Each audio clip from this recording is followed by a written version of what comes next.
So, alright. No stream yesterday because there was no power.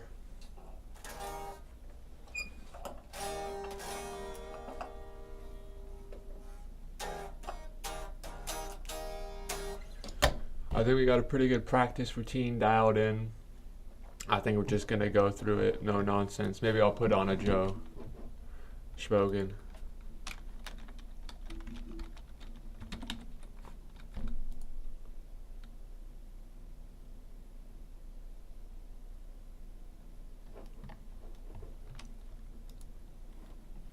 Alright.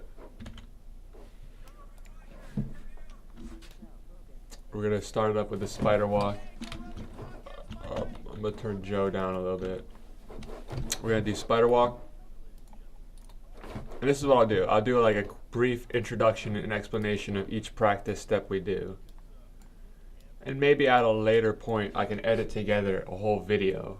Like potential exercises. I don't know what you would call it, but like daily practice routine on guitar. And I could go through all these old practices of me explaining these different ideas.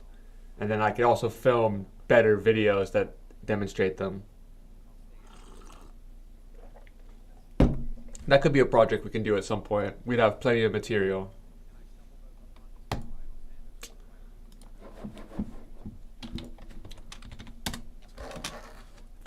Alright. Let me get tuned up. But we're going to do spider walk and we're going to start at 100 BPM.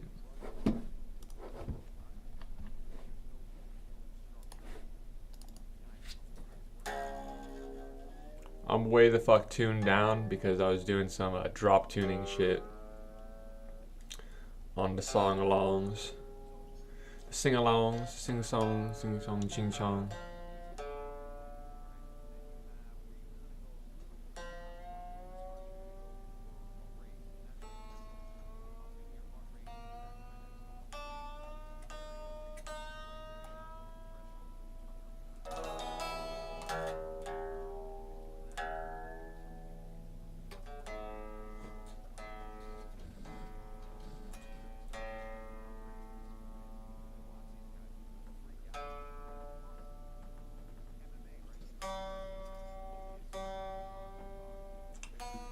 Who's it gonna be? Islam or Volk?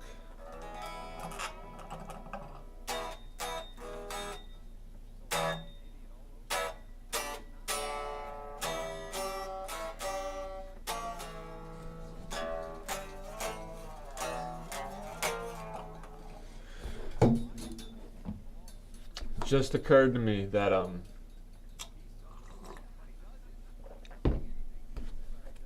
Smoke on the Water is in the blues scale. That's where that extra note is. So it's like this is pentatonic, bum bum bum, and then bum bum ba-na. That's the blues thing, the hectatonic thing there. Not that complicated, but it's the first time it occurred to me to think of it that way.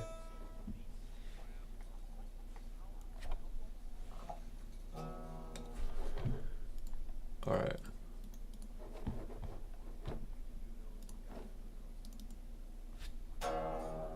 All right, now let's do the spider walk.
They say that the best guitar players are the people that can do the most with the least amount of movement. And so I think the idea of the spider walk is learning how to be as efficient as possible with these simple movements and just focusing solely on that idea. That's where this anchoring idea comes from.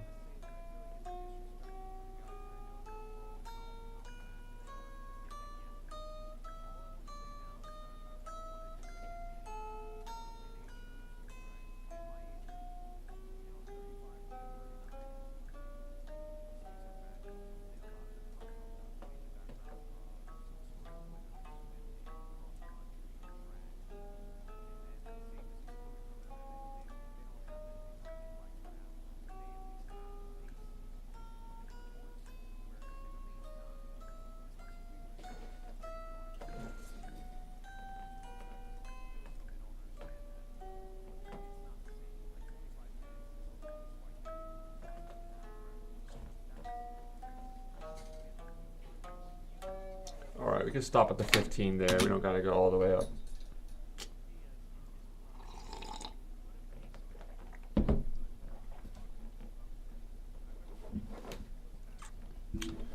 We'll try 120. I'm gonna try 150. And we're gonna start on the 2nd fret. We're gonna go start in the 2nd, we're gonna go to the 7th.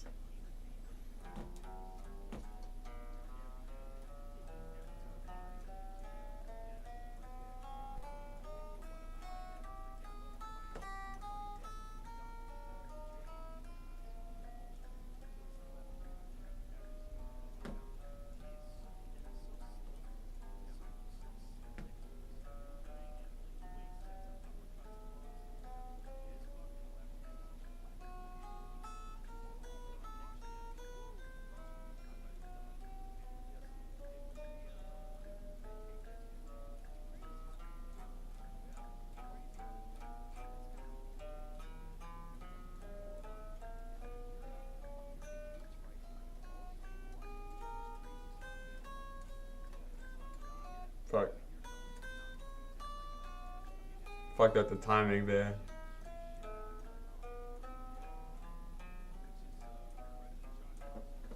Alright. That was the 7th fret.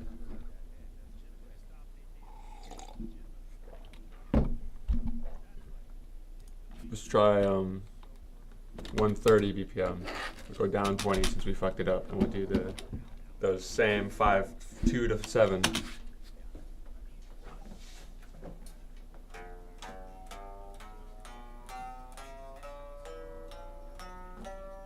Let's try picking as hard as possible and getting it to ring out. Not as hard as possible, but we'll see what the difference is technique-wise.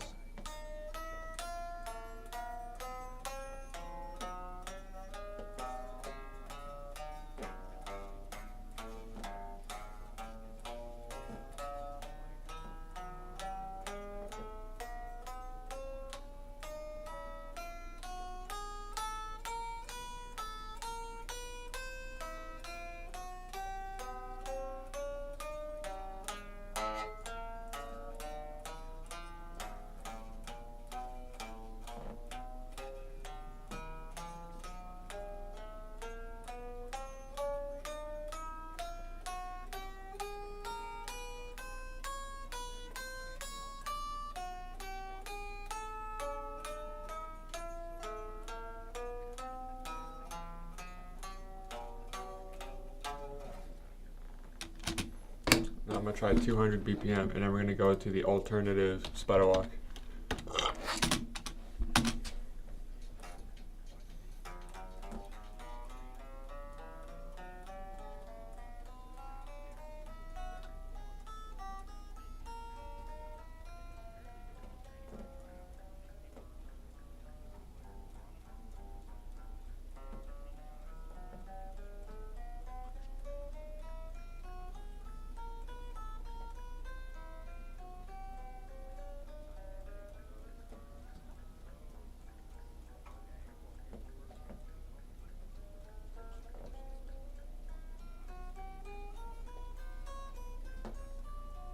I'm gonna go up to 12.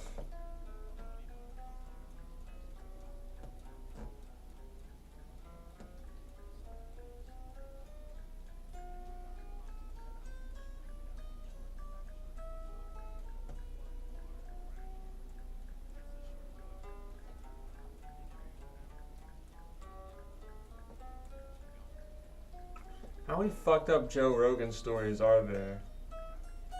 They looked over at the blood in the water and he realized it was his wife. What the fuck?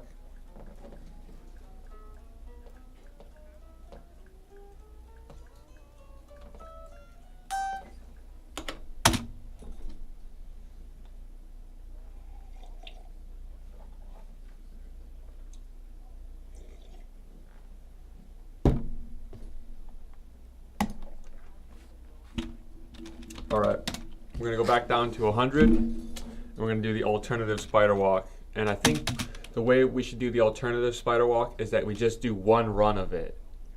We don't try to like go up and down the fretboard, we just do one run.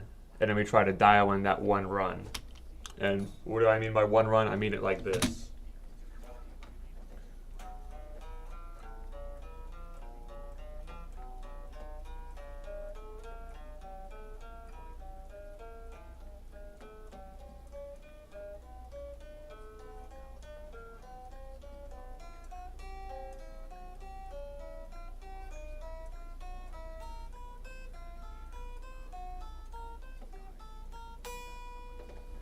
I mean that. And so we just try to dial in that one run as much as possible. I'm gonna put it down to 70, or put it down to 80. Because I feel like there is some inefficiency in my movements for this one.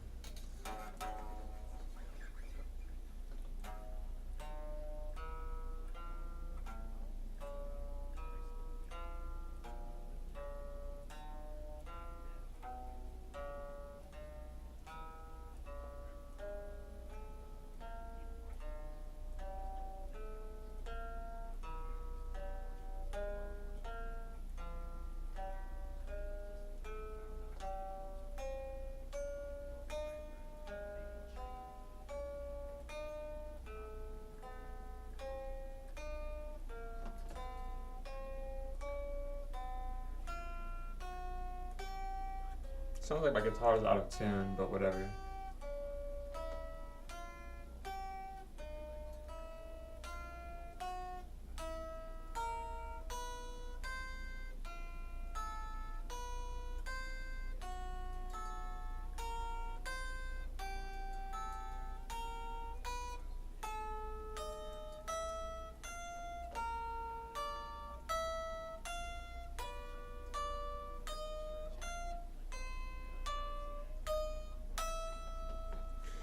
I think what we could do is add also this one where we do this jump at the end. So it's as if there was like a 7th string. That could add some complexity to that. That's, well, not complexity. I think that makes it justifiable in and of itself. So let's try that again at 100.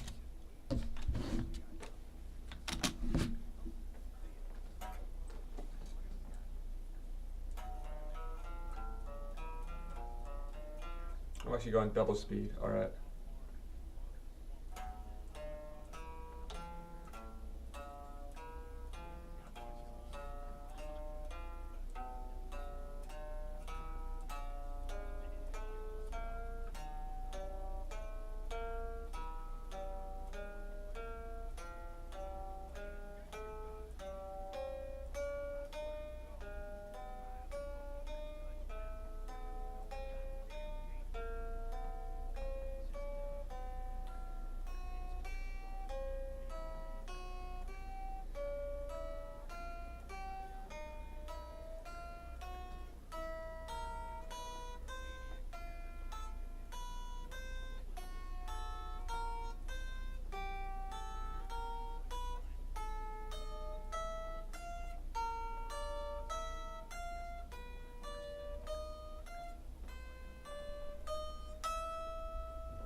I think Islam is gonna fuck Volk up. But I'm really rooting for Volk, honestly.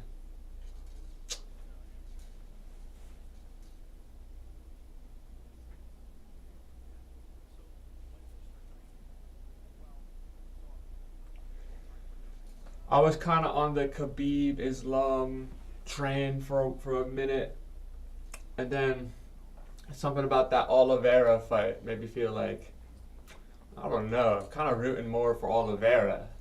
And now it's like going back watching these old Volk fights, and it's like, I don't know, man. That dude's a beast. You guys ever see that Brian Ortega fight? What a fucking nuts fucking fight. That shit was nuts. Alright.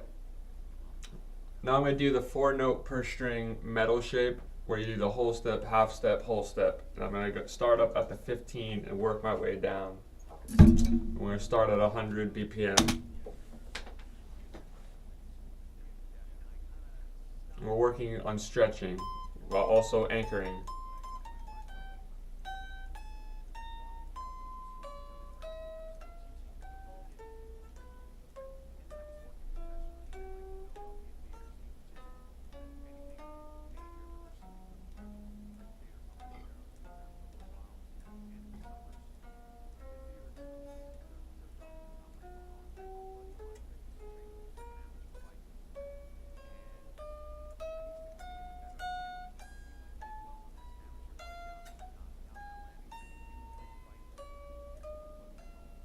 We could definitely clean this up a lot.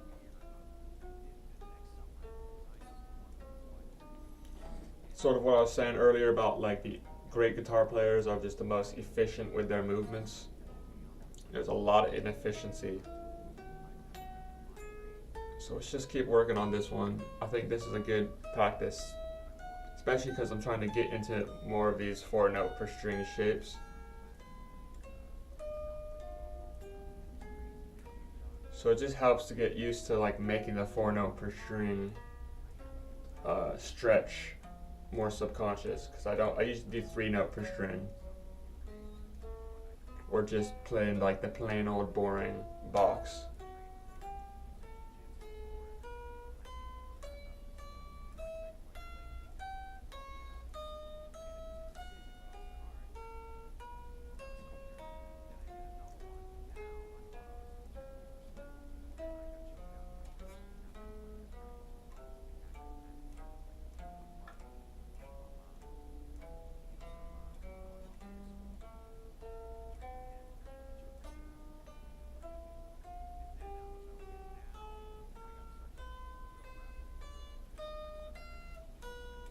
Down to the 7th. Ooh, fucked up there.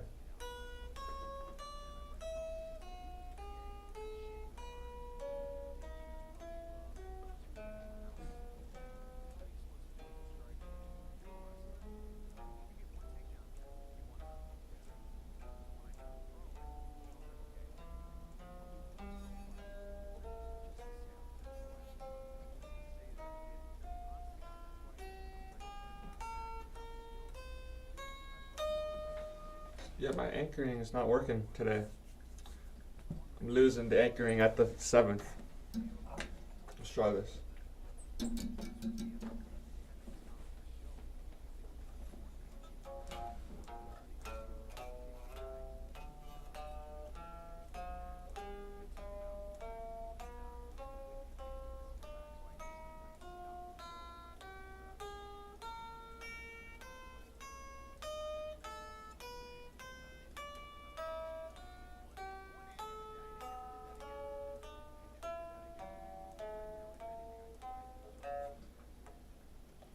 So I have a theory that my thumb like the way I'm gripping the fretboard, is impacting my left hand fingering technique.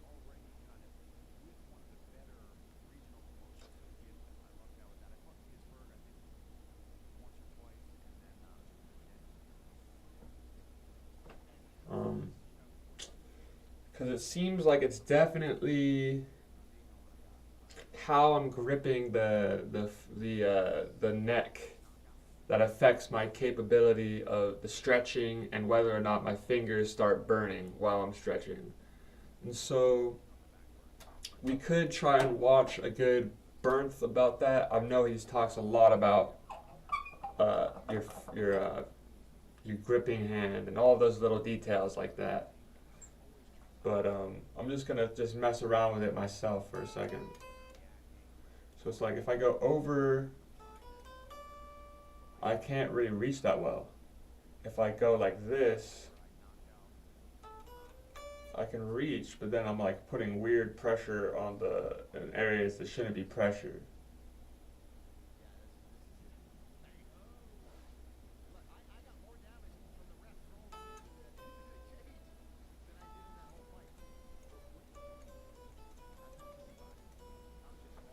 So you can see how I'm holding this right here? That doesn't seem like that's proper technique. But maybe I'm wrong. Because how else are you supposed to get support for these sorts of shapes when you're like lower on the fretboard?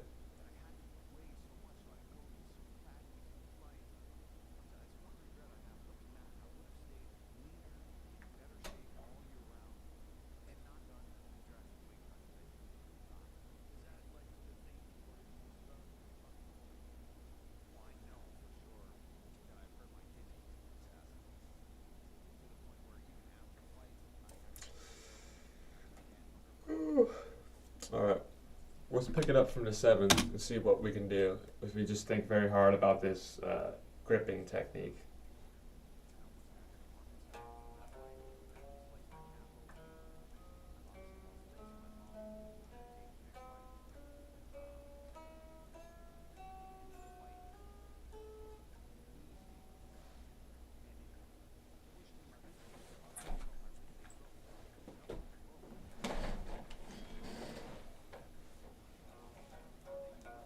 Alright, we're gonna lean back like this.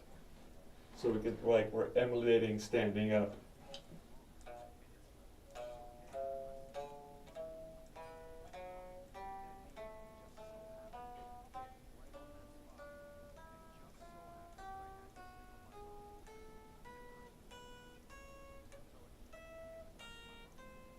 Damn. You guys listening to this shit? Homeboy burst his lung in a UFC fight or some shit like that. Who the fuck punched him? Who punched him that hard?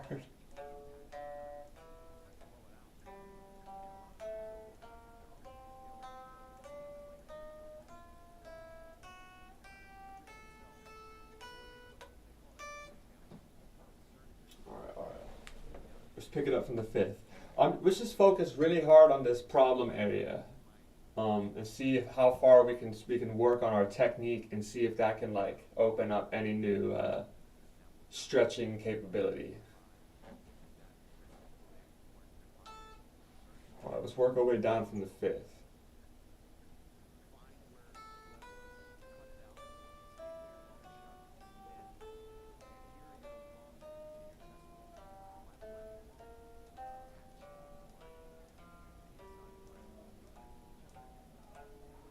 Alright, I might have just had an aha moment, or maybe I'm acting like a retard, but so you see this shape here. We put our 2 fingers in this, like next to each other like this with the half step. It's whole step, half step, whole step. So these 2 are in the middle here. I think what that means is that the bulk of the support has to be under that little middle finger instead of the first finger. And if we do that, then the distribution of pressure is more sustainable.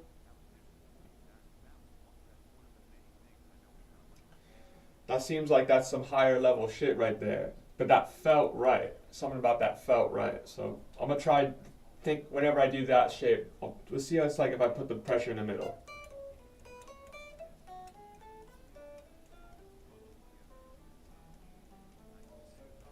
Because normally you want to put your pressure really behind like where you're barring, which is the first finger.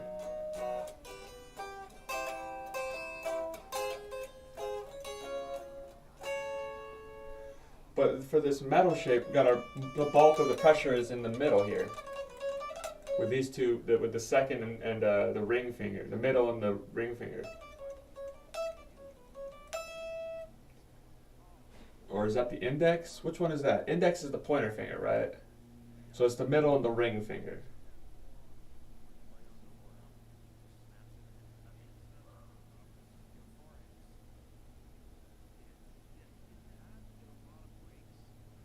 Anyways, for this shape, I think we have to put the pressure underneath the middle fingers.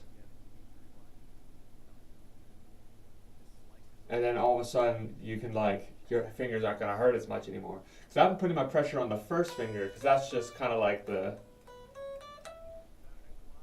what you naturally gravitate towards. Because it's like you have all these, like I said, the bar chords.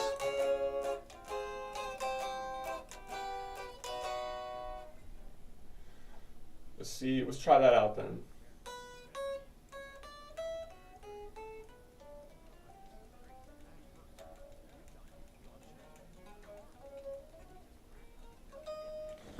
Alright, let's get this. We'll start from the 8th.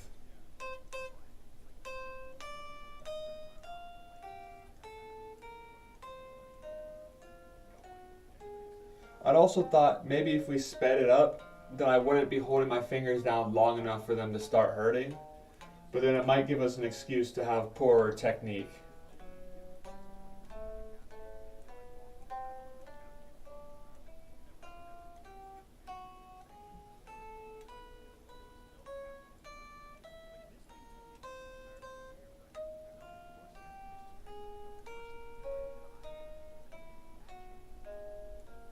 Yeah, I think this idea kind of makes more sense.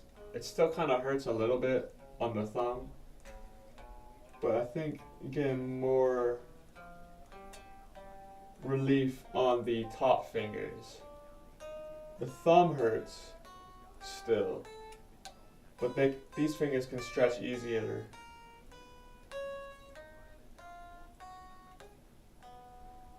Now once we get to that 4th fret, we still got trouble there, because that is just a pretty big fucking stretch right there. Like if we measured that, that'd be at least, I don't know.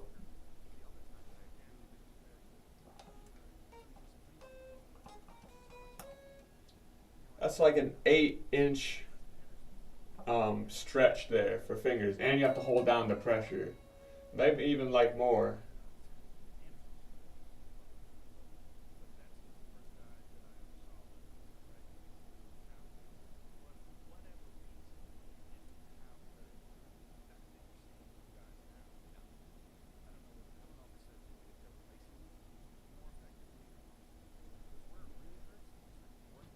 Yeah.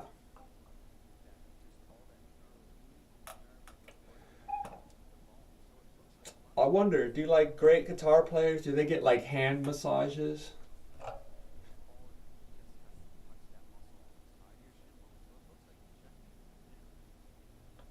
I can't imagine that is a necessary barrier to entry, but it could be an interesting luxury.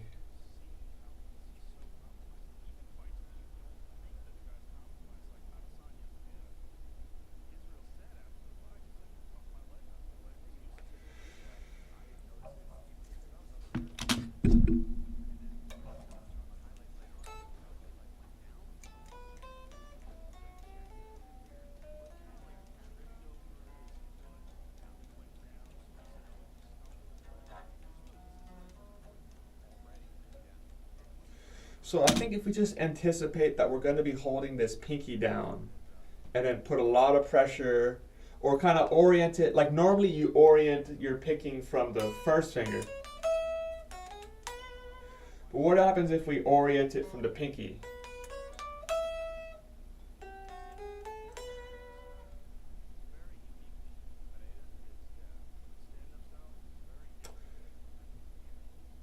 Let's see how that works.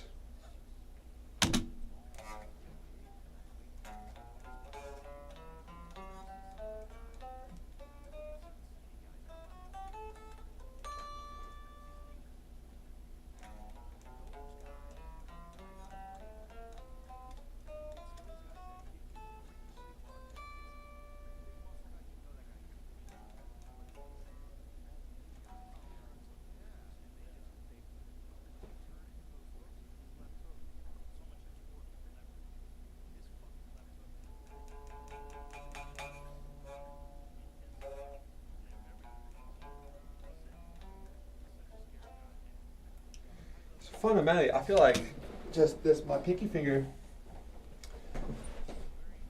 um, I wouldn't even know how to explain it. It's just like, if you're trying to stretch it, it doesn't want to, okay, if you're stretching it that far, then you can't really bend it normally.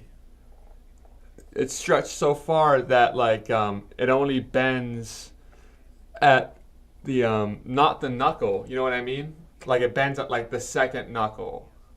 I don't know what the terminology is, but if you look, it's like the knuckle is totally straight because you have to bend it as far as possible, and then only like the second knuckle is bending.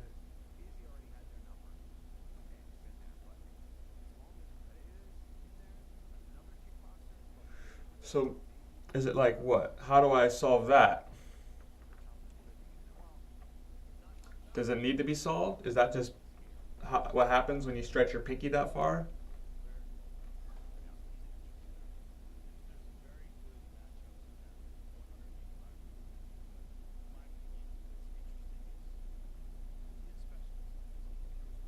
Who knows? I think we've worked on that though. Let's try just like brute forcing our way to the third fret and see how that works. And then we'll just move on to the next shape, like the dream sequence shape, the whole step, whole step, whole step. All right.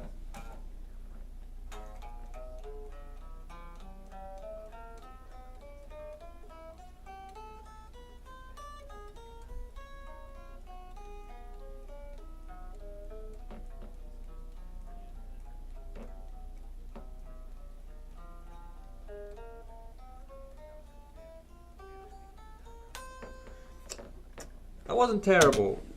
Definitely was lifting my fingers a little bit. It wasn't the best anchoring, but we definitely got through with that. So that, I would consider that a success. Let's move on to the dream sequence thing, the whole step, whole step. Now that's even harder than the whole step, half step, whole step. So we start at the 15 and then just work our way down. I think our limit was like the 10th fret.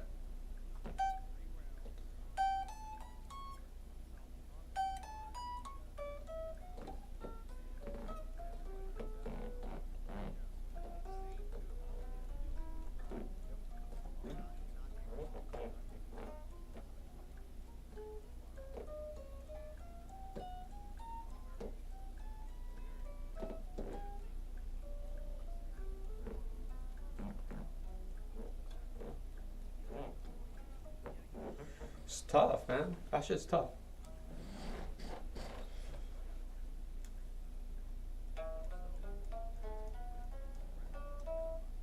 Let's slow this way the fuck down, because this shape is even harder. Start from 12 here.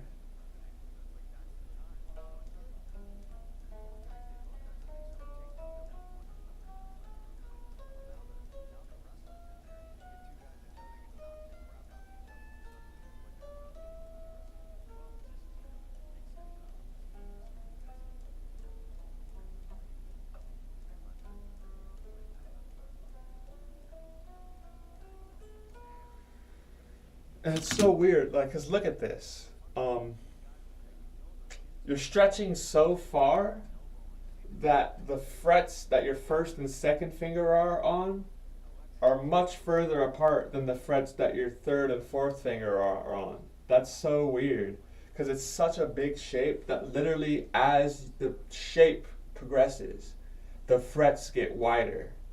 It's not like as you work your way up the fretboard. It's like within the shape, there's a differences between the fret sizes.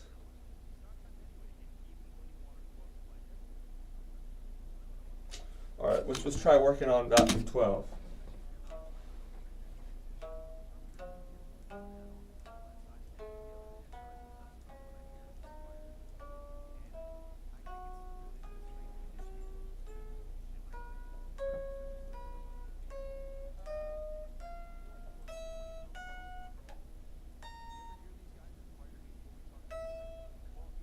We should just focus. I think what we could do, since we really don't got this shape very well at all, in terms of like the anchoring, because if you hear that, I'm still like hitting strings and they're not ringing out because I can't anchor my fingers well enough. Let's just focus solely on doing it on the 12th fret before we try to work our way down at all. Maybe that's what we got to do. And then we'll just focus solely on our anchoring technique at the 12th fret before we even think about stretching like even lower.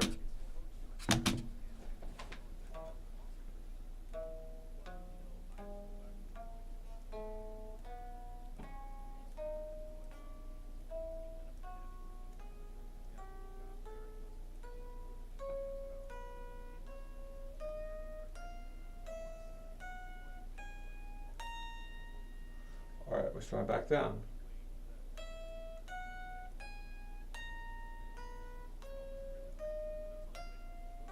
And we always got to do this ascending because we're working on the anchoring technique. Even though we're going down, we're still ascending the shape.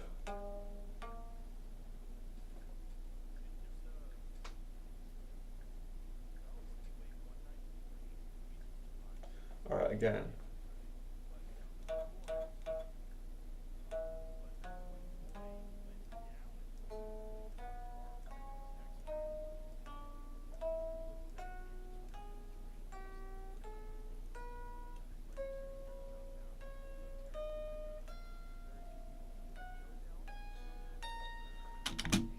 Alright, so this is what I'm doing. This is a weird, you know how they sometimes say it's like your mindset that affects it? You ever like look at something and then you like, naturally when you look at something, your eyes kind of focus in on it and they bring the thing into focus. But if you use your mind creatively, you can like look past something and like look at the thing, but like look as if you're seeing through it. And so it's out of focus. I'm like doing that with my hands. And so I'm like not even looking at it.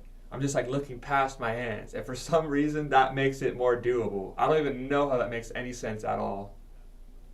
But like like if you focus really hard on each movement, then it's like difficult. But if you like literally put your whole hand out of focus, then some reason that makes it easier. I don't even know why that makes sense.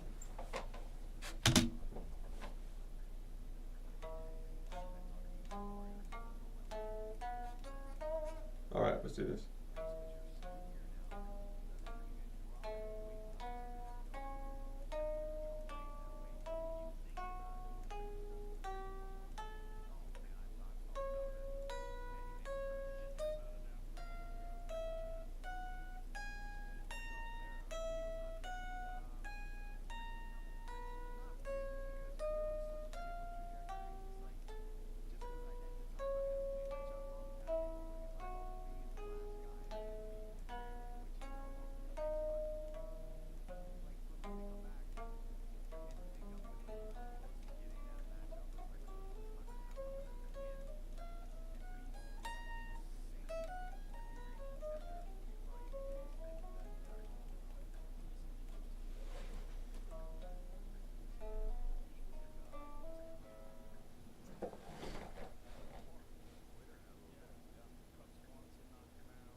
Me getting some PT on my shoulder. Is that going to affect my guitar playing for the positive? Who knows?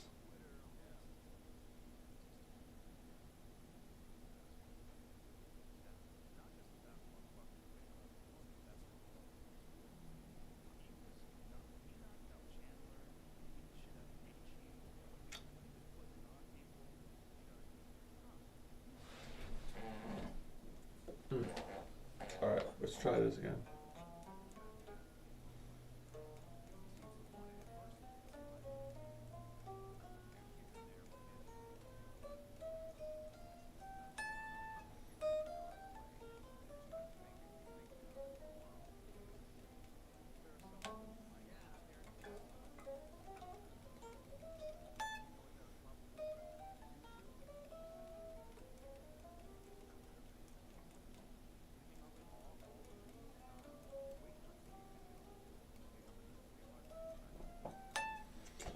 I had heard an interesting thing from Bernth once. That made total sense to me. And that he was talking about, in this instance, he was talking about sweep picking. And essentially, he was talking about how he had terrible sweep picking technique because he was trying to do it as fast as possible and he just wanted to get it, whatever. But the fact that he had been working on sweep picking and like had that shitty technique for a long time, it gave him like a good basis upon which to slow that down and then have good technique. Does that make sense? And so sometimes it pays dividends to like work really hard at something and suck at it. And then at some point you're like, wait, hold up, slow it down and just do it note by note. And since you kind of have that motion ingrained, now you have a basis to actually do it more properly. Rather than, I mean, it's like, it seems like it would make more sense to learn it properly the first time. But in my experience, it's like that's usually pretty hard. And so you have to do it like the shitty version, but still like be able to do it like up to speed so it sounds like almost sort of musical. That makes sense. Trust.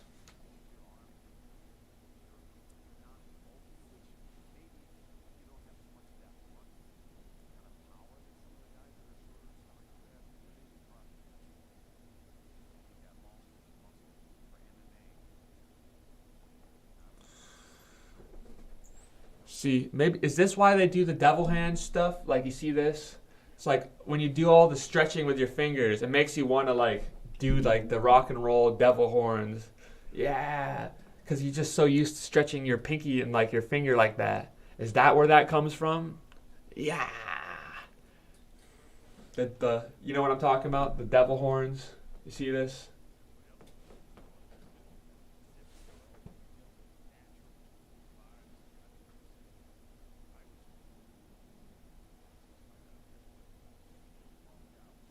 Rock and roll, man.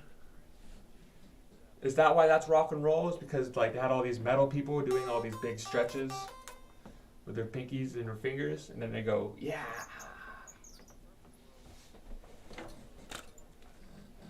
All right. Well, let's move on. Let's do arpeggios. And before we get into that, though, this is on the subject of arpeggios. I saw a very, very, very interesting Rick Beato video where he was basically breaking down. I didn't watch the whole video. It was just a short, but something he said totally sparked something in my brain. Where he was saying how the Phrygian mode was just like composed of two arpeggios, essentially.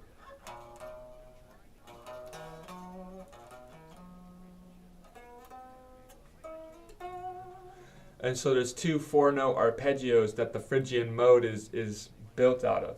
And then that made total sense to me. And so I think what we could start doing as a part of our modal practice is picking out the arpeggios that exist within each of the modes. And then that is a key to becoming like a fucking god tier guitar player. Definitely. But for now, we're still working on just playing these complex arpeggio shapes in the first place. But I think that is definitely, that could be a part of our, like the way that we're doing one mode a day for each of the week, for each day of the week. That could be a component of that, is picking out the arpeggios from each of the modes. So, all right, I'm gonna practice these circle of fifths, major seventh arpeggio, and then we're gonna try to do the minor arpeggio too.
Bend here.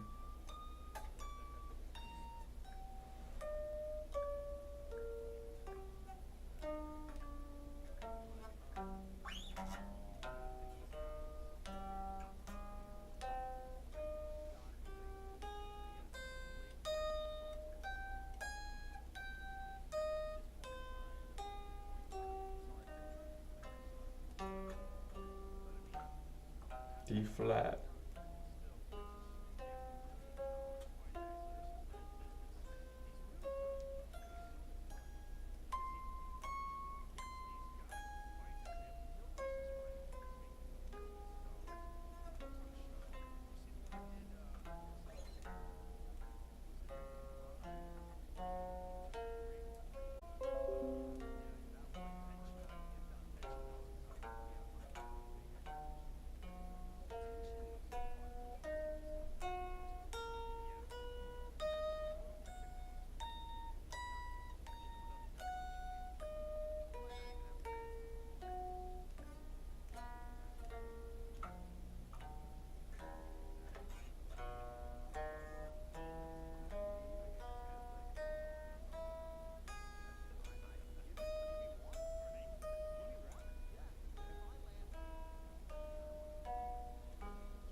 All right, now we're back to C. We're gonna try doing it at double speed.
Lost it, but I caught it.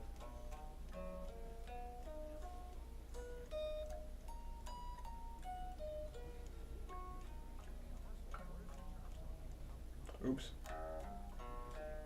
I hit the right note, but we gotta go to the low E.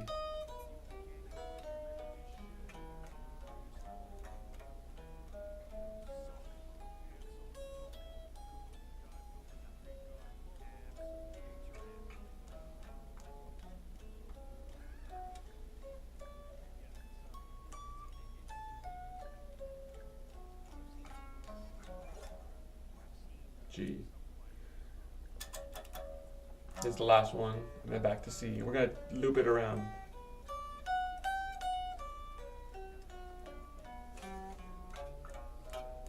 Now we're at C.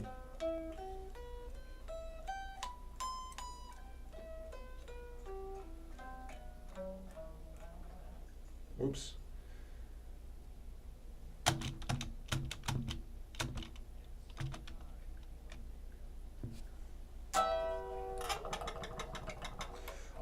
I feel like this exercise would be a lot easier if I had one of those 2-octave guitars, because a lot of time we land up here,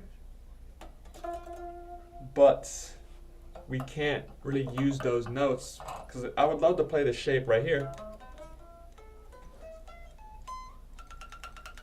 but then you don't have enough frets,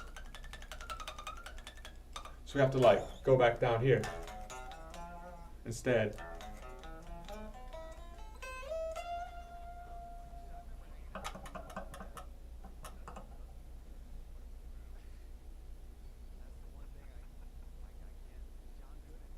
And so that's really the tricky part. I think I pretty much got this exercise more or less, but having to like remember which ones you have to go up for, which ones you have to go down for is kind of annoying.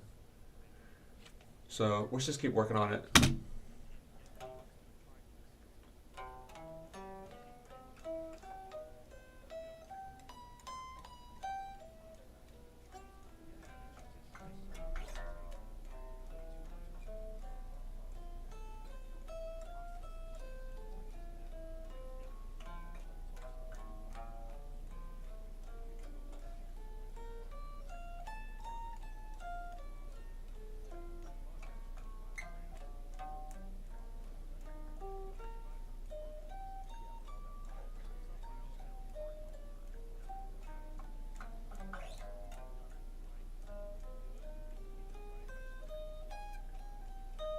Fuck.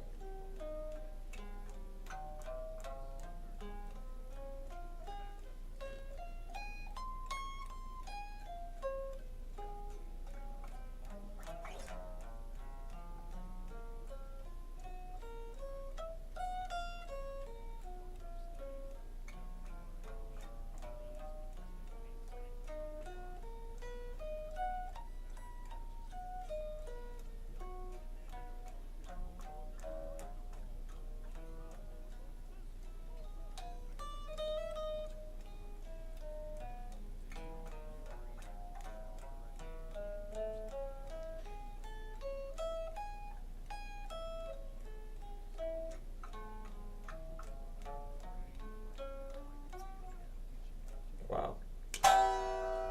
So I'm trying to do that with as much confidence as possible. That really makes a difference. But then whenever you miss a note, it really fucks with your head then. So let's try that from C again.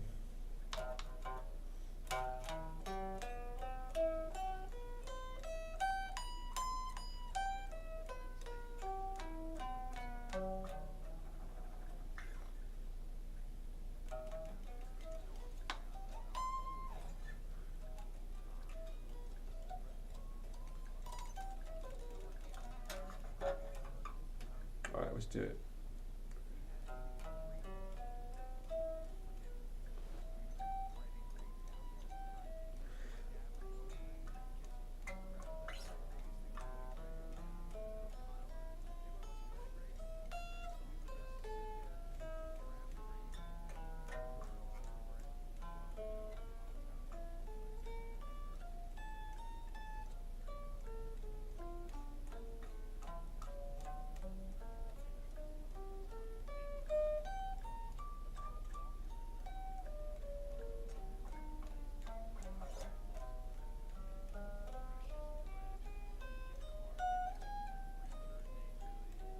Missed one there.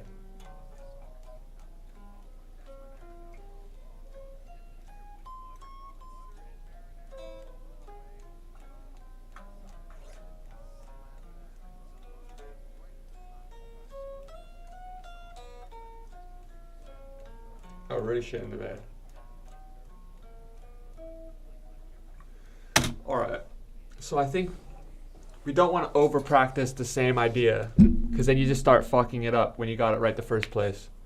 So let's just try and move on to the minor seventh arpeggio.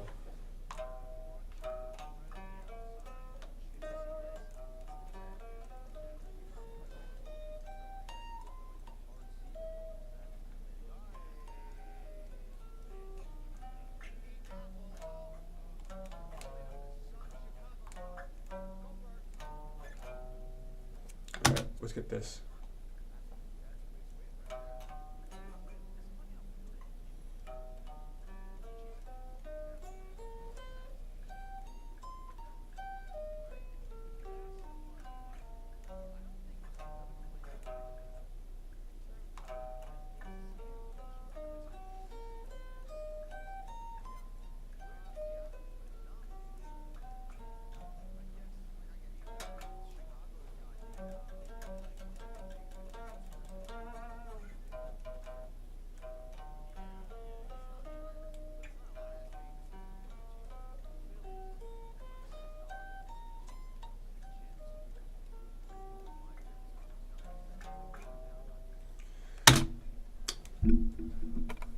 the cheesesteaks in Philly, the Philly cheesesteaks, that's what Joe is talking about here.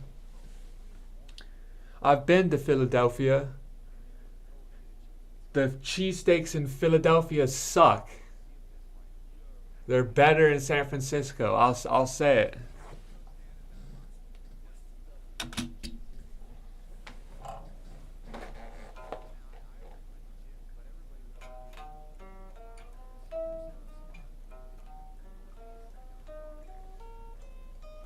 Fight me. I'll say it. They're better.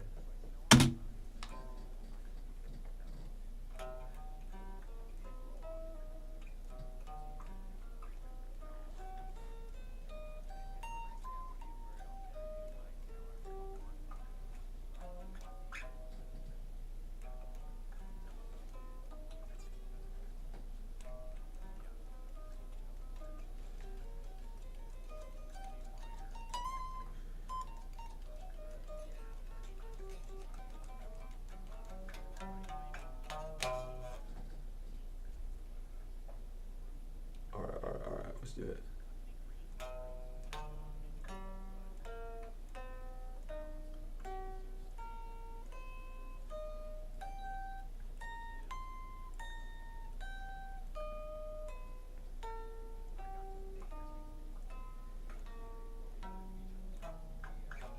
Fuck.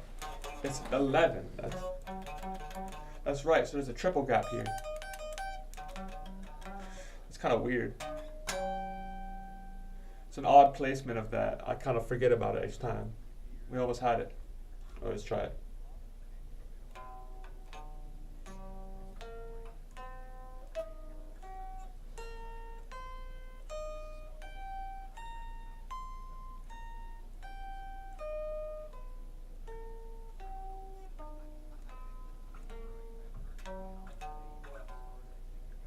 Once more.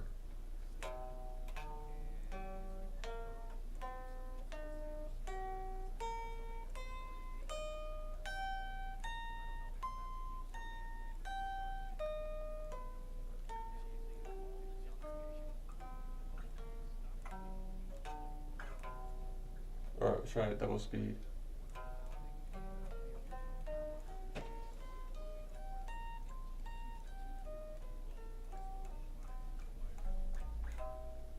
Again.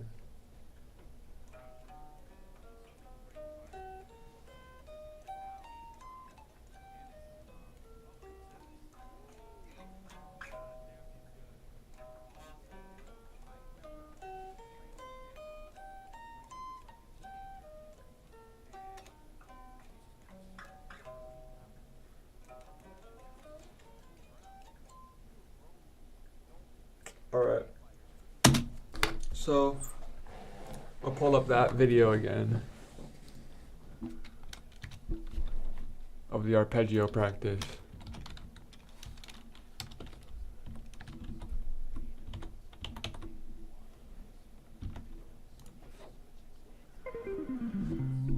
So I'm still using my index finger. And that's all All right. carry on taking this through all the 12 keys again. C minor 7, F minor 7. Alright. Etc. This is great because if we go through the exercise doing all the chord qualities, then it's going to take quite a while to get through. But I think long exercises are really good because it's really going to train your concentration and consistency, because you'll need to really focus to keep every note sounding good. And you could even combine this exercise with loads of different metronome practice techniques as well, so that you're working on a whole combination of things in one go. This is especially great if you don't have much time to practice. So let's go through all the other chord qualities. There'll definitely be more options than what I show you here, but I think these are going to be the most essential, which you'll want to start using in your playing straight away. So we've already covered the major and the minor, so the next one I would focus on would be the minor major 7. Alright, so in the second half of this video, which I never bothered with, there's like 1, 2, 3, 4, 5, 6, 7, 8. There's like 8, 9 other arpeggios that he says we can try reckoning with. And so I think what we got to do is just start trying to get these arpeggios down. We'll just work through this dude's whole, because this is like a fucking masterclass arpeggio practice, honestly. Most practices are not as good as this. Got to be honest. This is a pretty solid practice.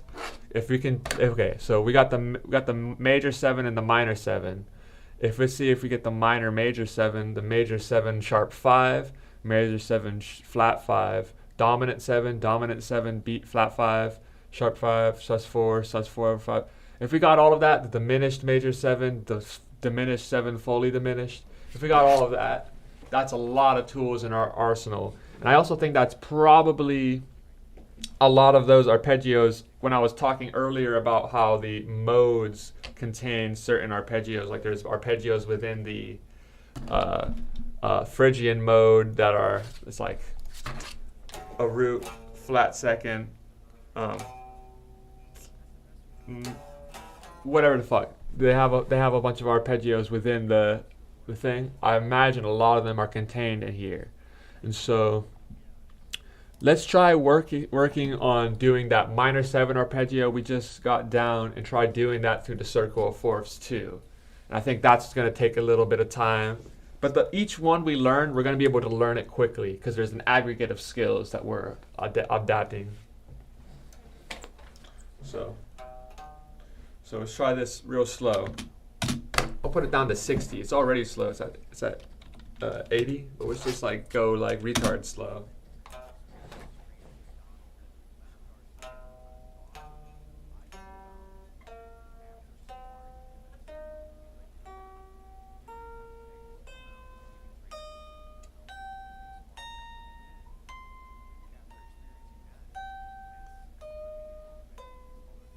Then we're going to have to go into F after this.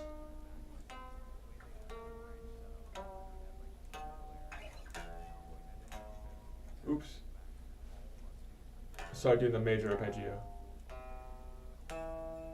Okay, so this is where shit gets hard, because now I have to figure this out on F.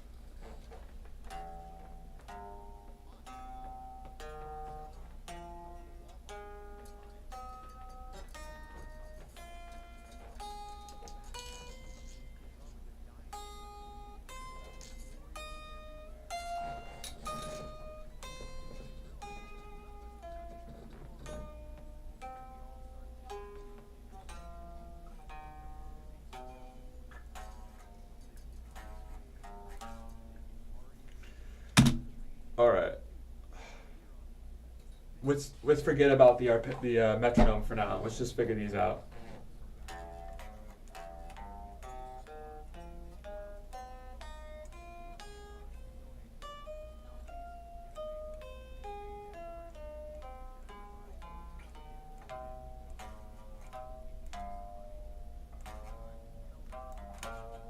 So all right. So this is in the major 7 arpeggio. Let's go to this real quick.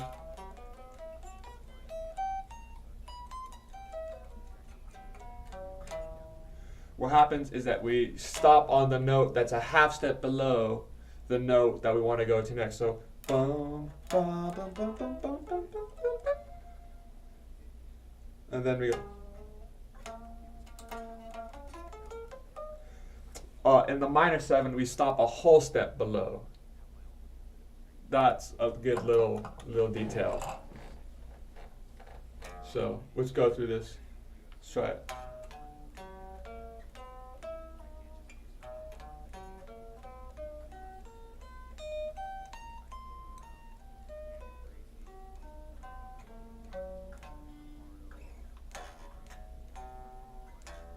See, I keep on naturally doing the major 7 the major, but we gotta do this. It's a pentatonic jump, not a triple jump.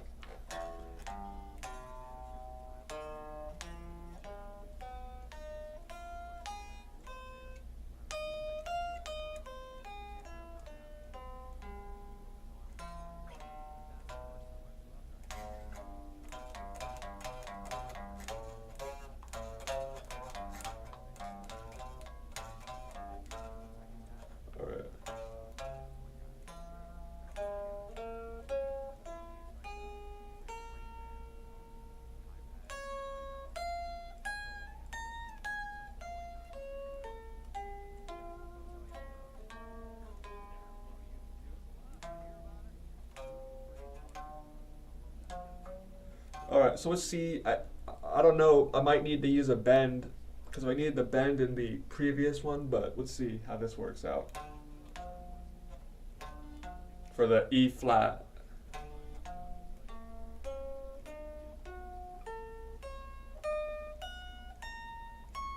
Oh shit, we're gonna have to bend. That is an awkward bend too. Like I'm kind of getting it, but I feel like in the process of doing this exercise, that's gonna be a bitch.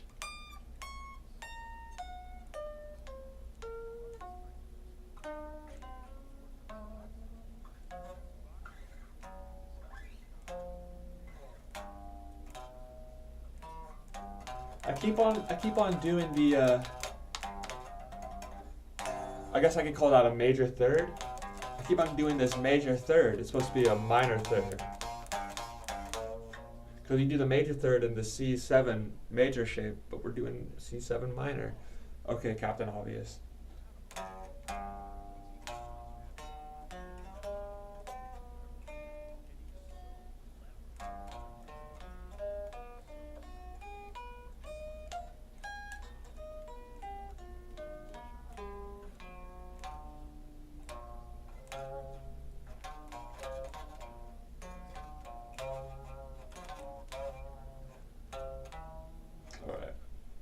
Alright, this is D flat.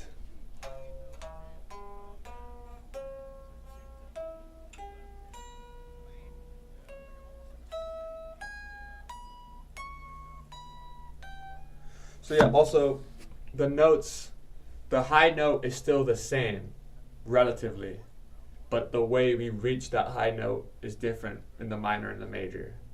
It's still the same, right? Because this is D flat, and that's also D flat. But the notes we take when we on our way there are different.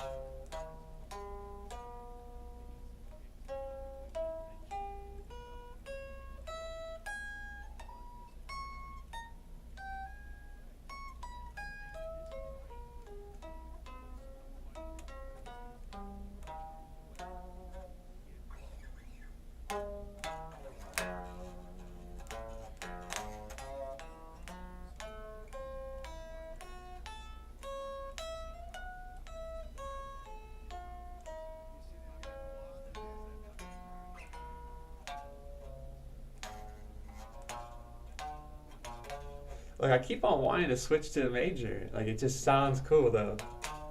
It definitely does sound good, but that's not what we're practicing here. Like.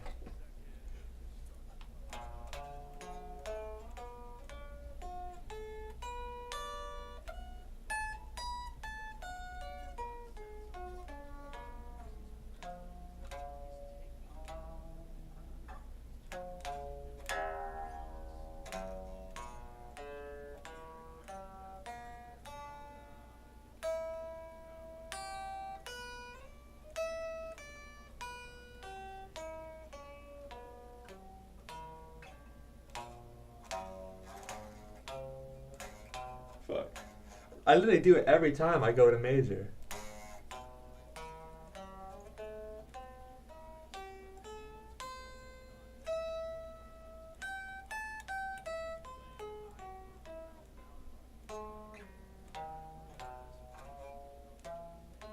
Yeah, I got it that time.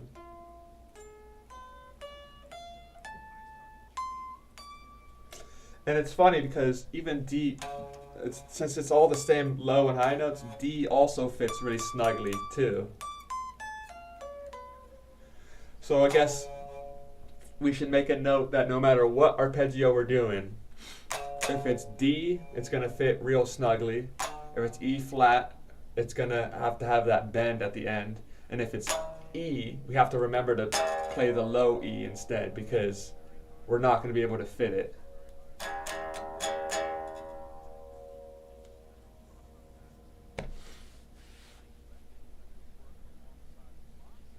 No matter what arpeggio.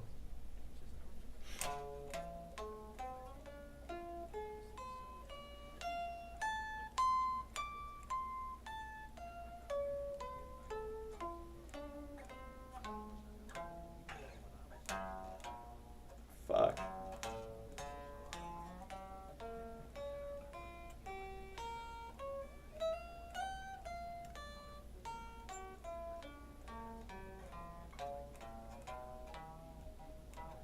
now we're back to C. So let's try figuring this out. I put it at 60, but we could do double speed and it'll be like 120, which is the default.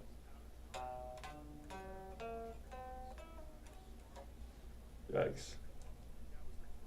Alright.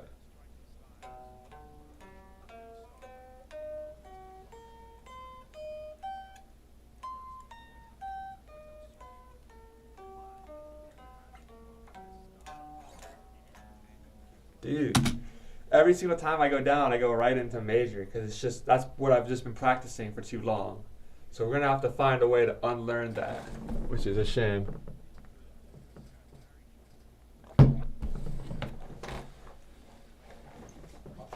Because we've been practicing the major arpeggio.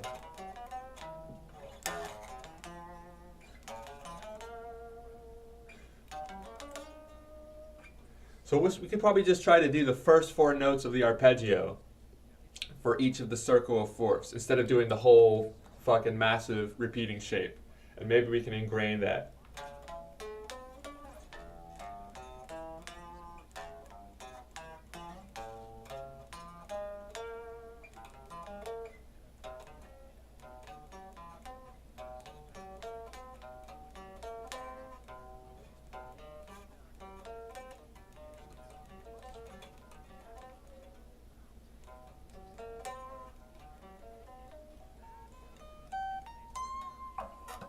All right.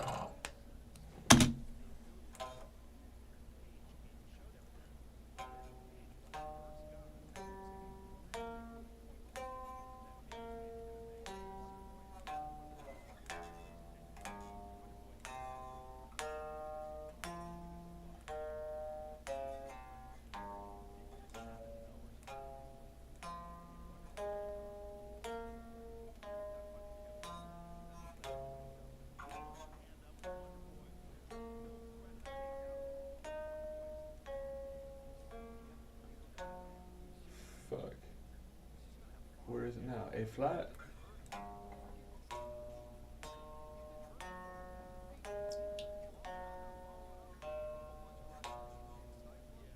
D flat.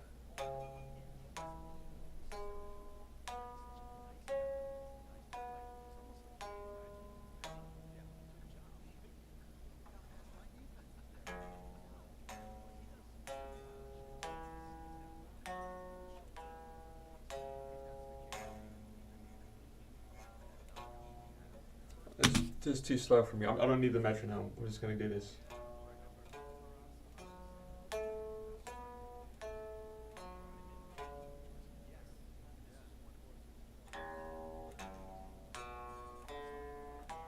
And so there's a weirdness about the minor arpeggio with this low E, is that we actually have to hit 2 open strings. We hit the low E open string, and then we also hit the low D open string.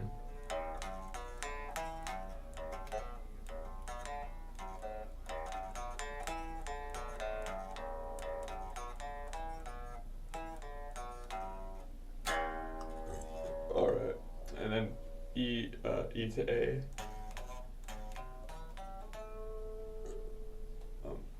A to D. D to G. Just back to C. Down to F. B flat. E flat. A flat. D flat. G flat. B.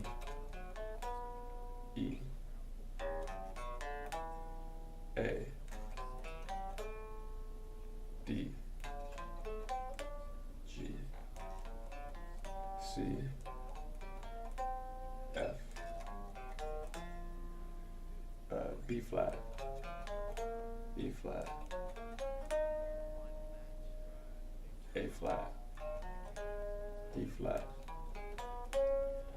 G flat. B. E. A. D. G.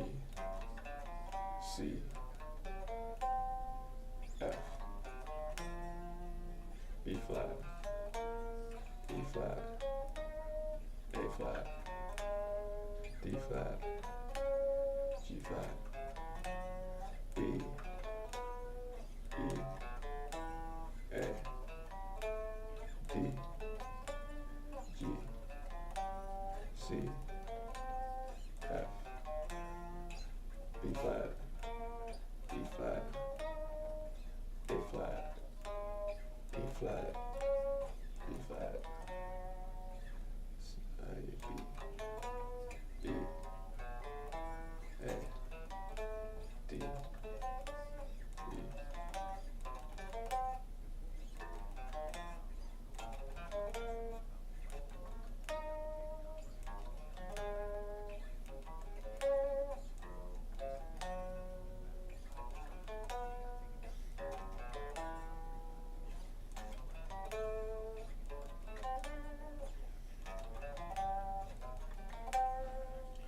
All right, let's try going through that with the whole shape now. It's probably not going to work out very well, but let's try it.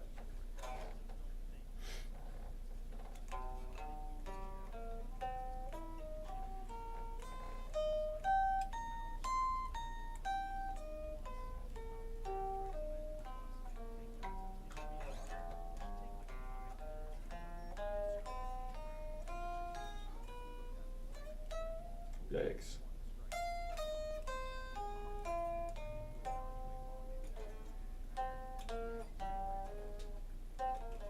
I totally lost my place.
I got a comment on that right there, what Joe's saying. That is a part of life. He's talking about how there are judges in like the MMA who don't know anything about fighting, yet somehow they are a judge. Like he's describing this situation where someone has someone in like a I don't know the technical, like a Kimura or whatever. I guess it's some complicated fucking chokehold, whatever. He's like slipping his leg over his head. He's got him in a Kimura. It's like some, and then he hears the judge slip over and go, "What is he doing? What is he doing?" That is one of the fucked up things about life. There are people who don't know shit about anything, who are still the determinants of whether or not you go on ahead or not. Because they just happen to be in that position of power.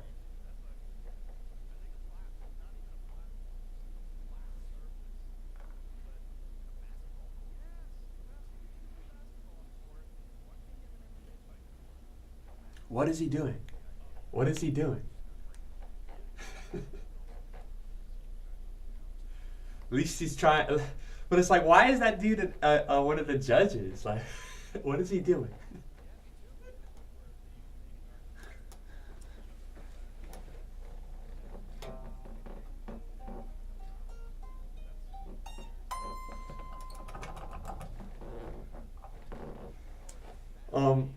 There's like a really good Frank Zappa quote about how in the 60s, the people in charge of the record labels were just a bunch of like weird old businessmen who didn't really know anything about music, and they were just trying to like, hey, fuck, we'll try you out, let's try this out, see if it sells. And now, at least, I guess, now during that interview was like in the late 80s, like the early 90s. Now there's a bunch of like hip, young, like yuppies basically who think they know what is good. And then they try to like orchestrate what's going to be popular for the people. And in his opinion, they were better off with like the fucking old businessmen who didn't know anything. Because at least they took a chance on stuff that they didn't understand. I don't know.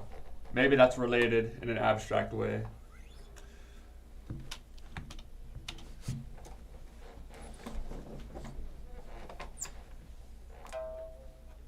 All right, we're gonna do major. We're gonna do major and then the minor.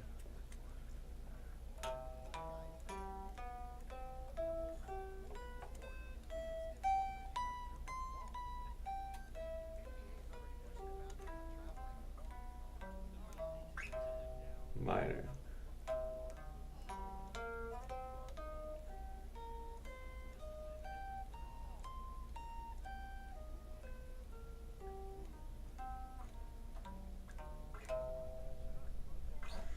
Alright, I'm glad we got that. I'm gonna try to do the minor. I'm gonna practice the minor around the circle of fifths one more time. I don't want to over practice it, but I think it's good we try to get that ingrained.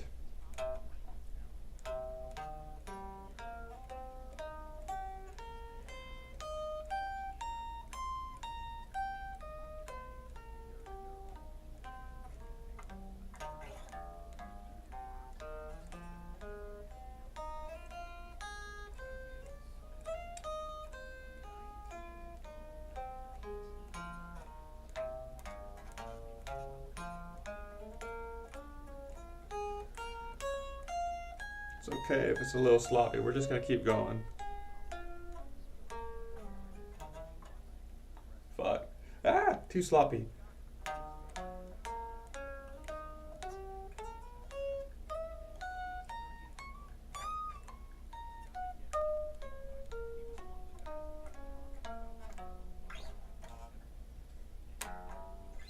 Alright, we totally lost it. That's alright. We'll figure out, we'll try to fine tune that minor 7. What I'm interested in is seeing if we could quickly work our way through some of these all other arpeggios. So this is called a minor major 7. A minor major 7.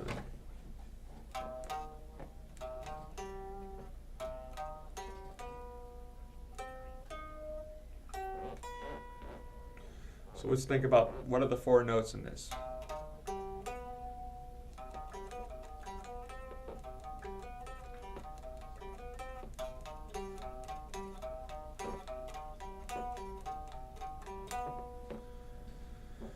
Okay.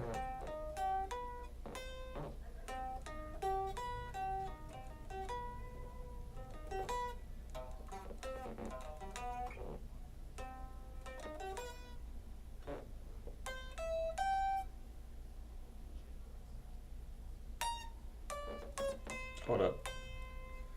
Oh. 60, 70.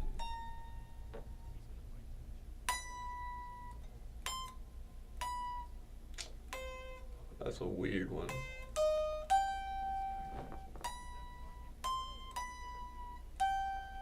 And so I think what's going to help, especially, is bring it all together, is when we see how these arpeggios layer into the modes.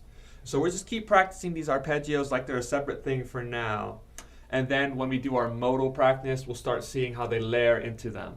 And then it's, I can already see how it's going to link up. But we just, if we keep disciplined with it, then it'll make sense. I have faith. Right now, it's sort of on a whim, but I just know already that it does link up, and we're just gonna have to first like learn each of the things really fucking solidly by themselves, and then put them together.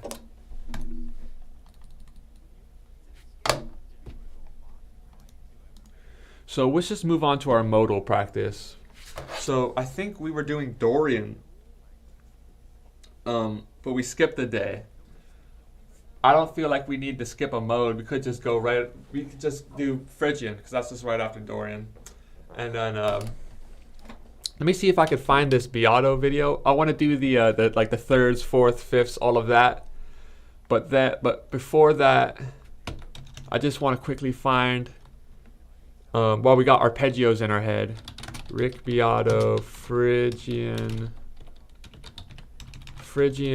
arpeggio.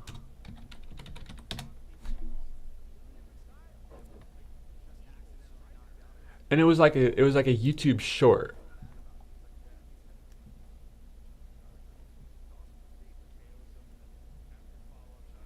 How the fuck do you look for shorts? I don't think you can. Okay, extending arpeggios. Okay, here we go. Listen, when soloing over a minor seventh chord, let's say D minor seventh, I'll take the minor. No, this isn't the right thing, but it's probably the similar kind of idea. Chord arpeggio practice. Let's try this. It's great to practice your seventh chord arpeggios in chord progressions. I like to use 2, 5. No, that's not it.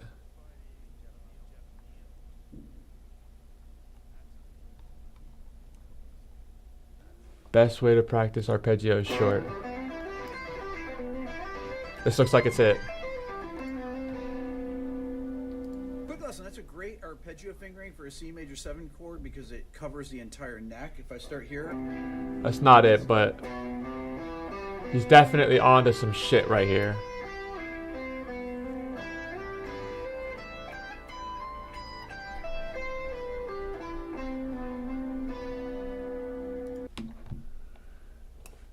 Damn, I want that guitar. That looks badass. Like the Frost Blue SG.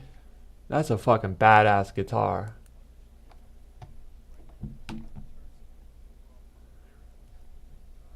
Alright, whatever. I can't find it, but this is a idea I'm gonna have to get like really deeply solved. Is how to find the 4-note arpeggios within each of the modes, because I think the main thing I rely on in music is the modes. That's my main orienting thing. Like if I get lost, I'm like, well, what mode am I in, or whatever. And so if I could find the arpeggios that relate to each mode, that would be very, very high level shit that could just start being unlocked pretty quickly. Now, I don't think there is no right or wrong way of thinking about things, but if I were to look up like arpeggios in modes, I don't think that would really turn up what I'm looking for. How to find modes, how to find arpeggios within modes. So I'm gonna have to develop this sort of idea for myself, honestly. How to find arpeggios in modes. And I think I have basically all of the ideas to figure this out essentially, but I'm just gonna have to keep going into like I probably have to watch some videos about how to just make arpeggios in it of themselves and then start applying that to the modes, because I've done this before with other ideas. So there's caged, right? There's the cage system. So that's like C shape, A shape, G shape, E shape, D shape. And you can think of that as first position, second position, third position, fourth position, and fifth position, like the pentatonic. And so for each pentatonic scale, there is a caged thing that correlates for it. And so there's all sorts of ways that these ideas kind of line up with each other. These arpeggios. Let's just go into our modal practice and see what we can notice. We'll see if we notice anything good. So we're doing Phrygian, which has a flat second. That's a major third. Oh, that's a minor third. What am I talking about? Perfect fourth. Perfect fifth. Is that a flat six?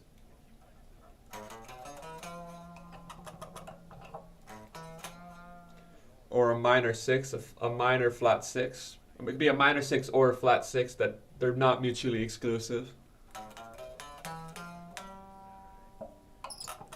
Minor seventh, and then the octave. So if I were to pick 4 of those notes out of there, like if I pick the root, the minor second,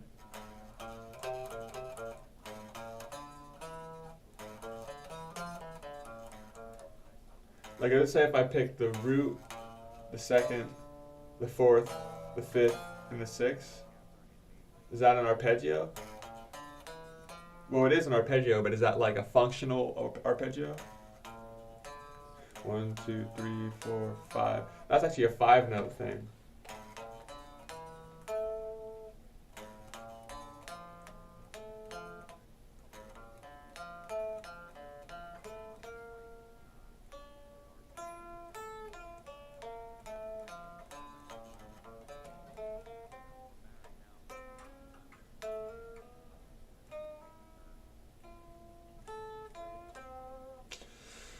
Let's just worry about the seconds, thirds, fourths, all of that first before we worry about arpeggios. So let's do the thirds for the Phrygian. And let's do the 3-note per string shape, which is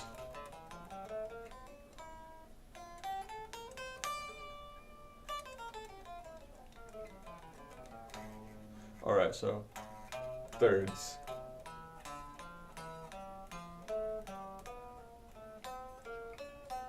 Fuck that up for a second. Let's try it again. Thirds.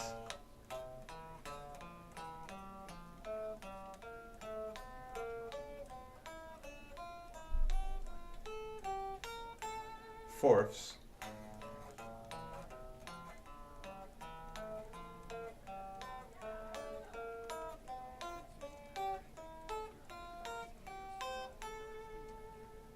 Let's try that again.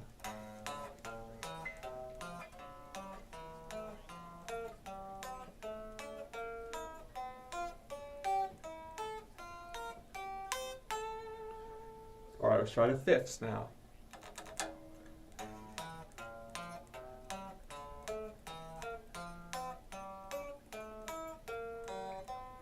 Oops. Ay, ay, ay. Let's do that a little more carefully.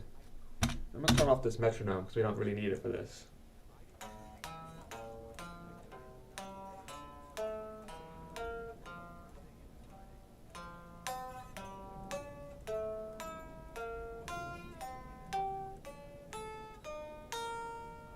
Yikes. Let's try that one more. The fifths, we're getting hung up on this. It's not that hard though.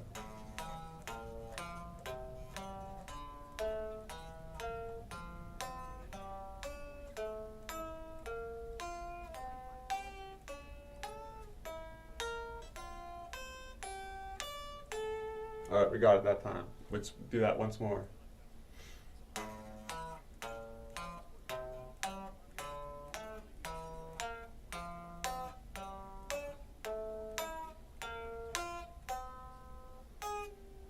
Thanks. Alright, one more time, the fifths.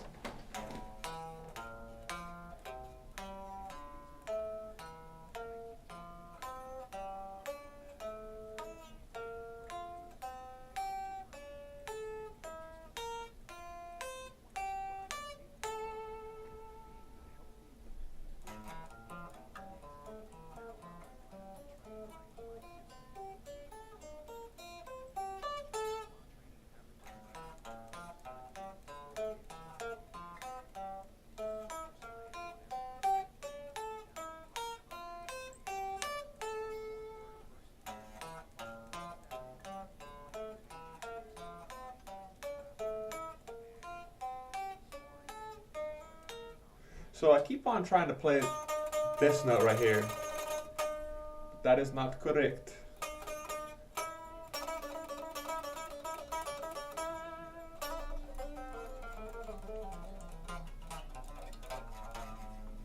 Alright, let's do the fifths.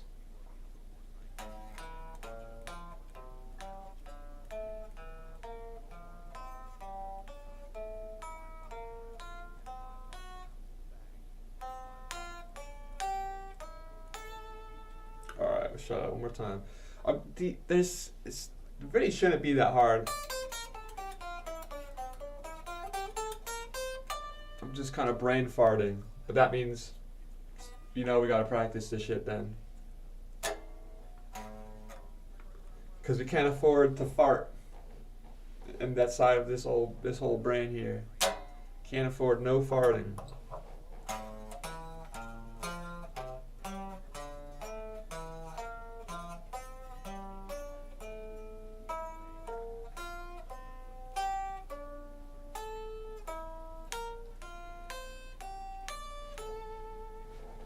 Alright, let's try that again.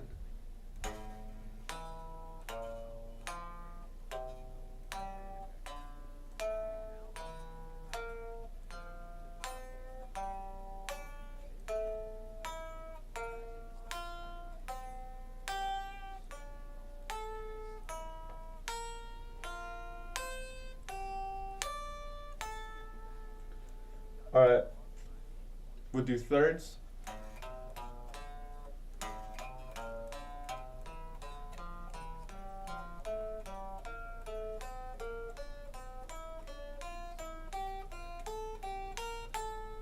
Fourths.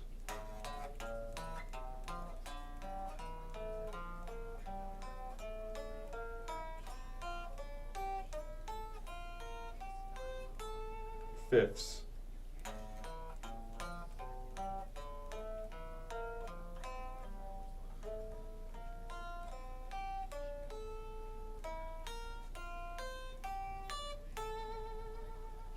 Alright, we got it, but there is some weirdness right there. With this, that part kind of fucks me for a little bit. So let's try the fifths one more time and then we'll go into sixths.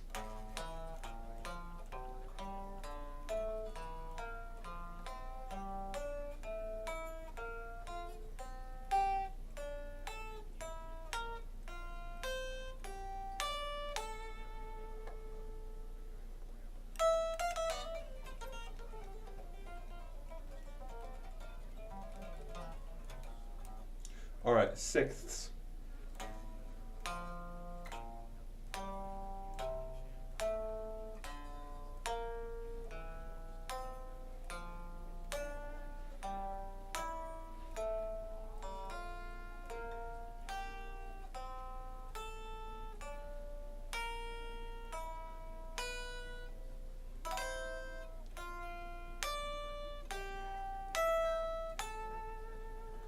Alright, let's do that one more time.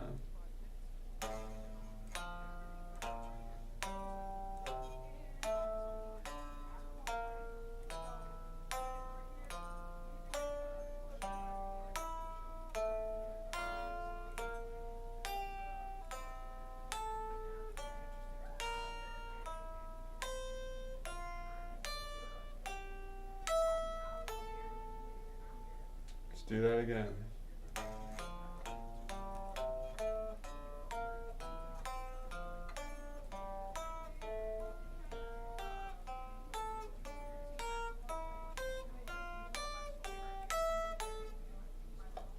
Again.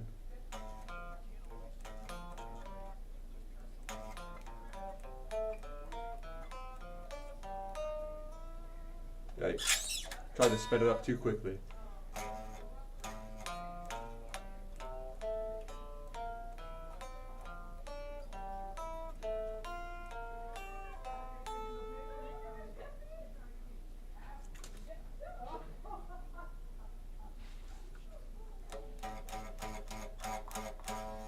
Let's try this with a metronome.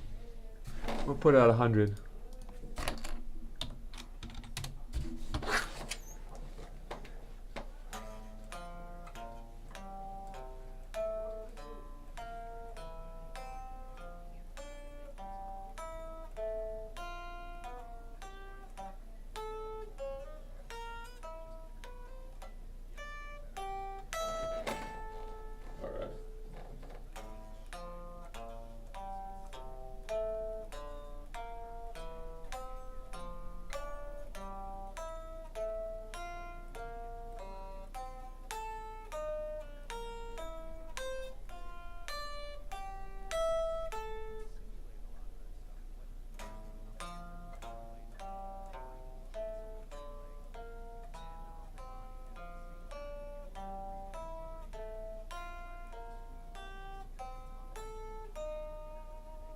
Yay.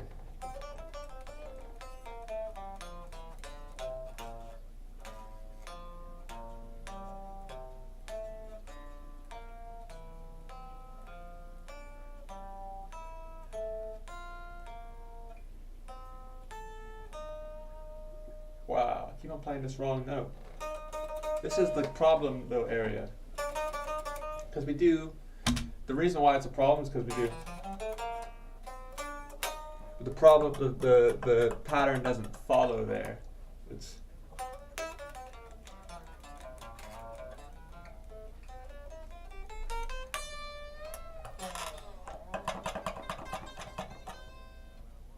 So let's try this once more.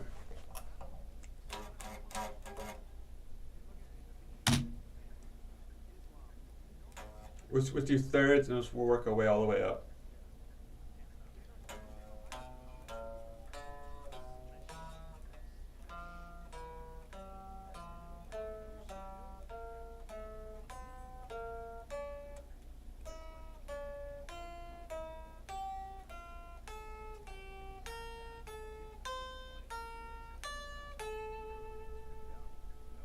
Fourths.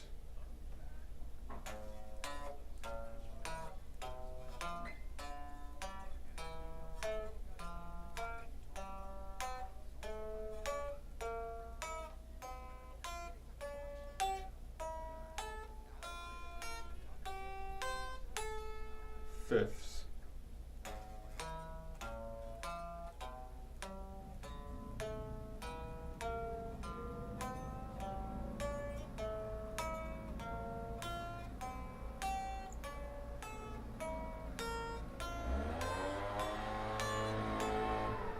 Alright, now back to sixths.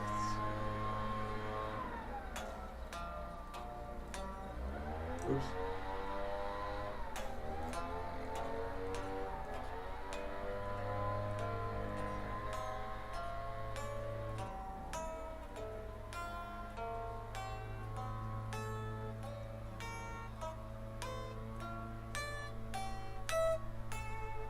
We'll do that twice.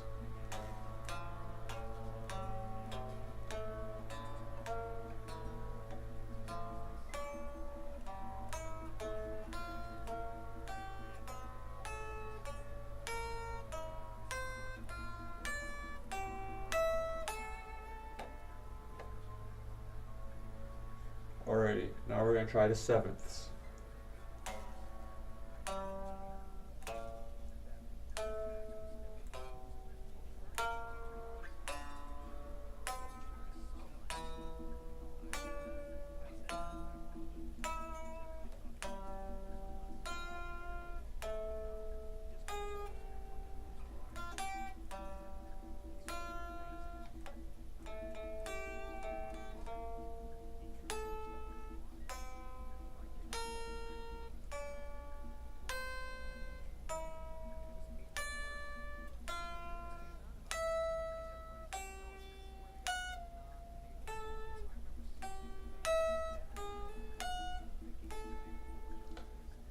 That's the hardest one right there, the sevenths.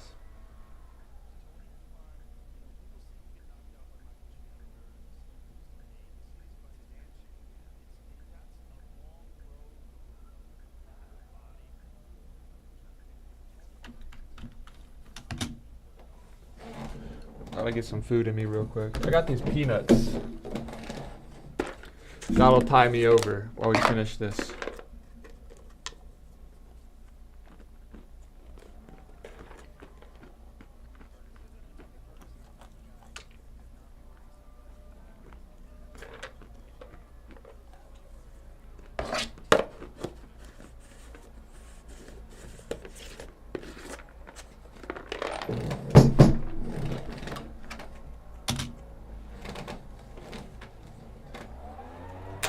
Breakfast is not the most important meal of the day. You've been lied to.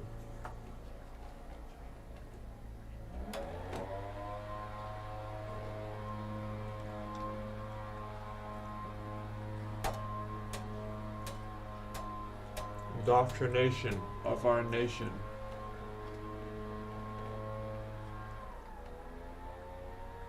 Alright. Let's do this. Let's work our way all the way up to the sevenths. We'll start with the thirds.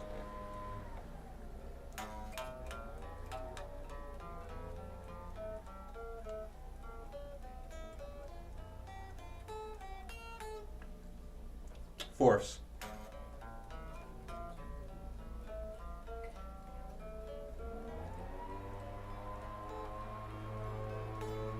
Fifths.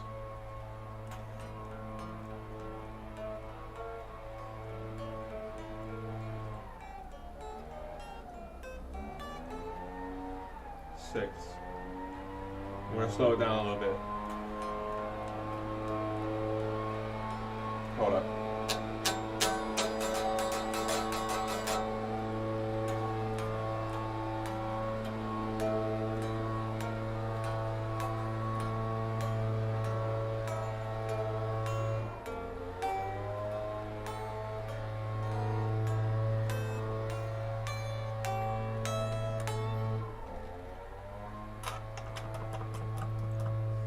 Alright, now we're gonna do the hard one, the sevenths.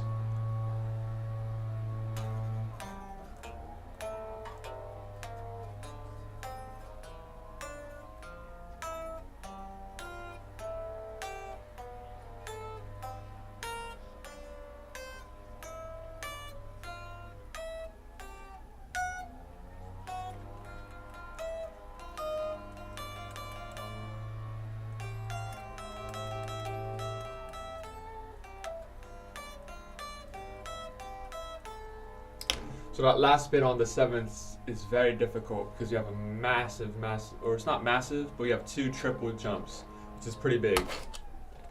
And string hops and a triple jump.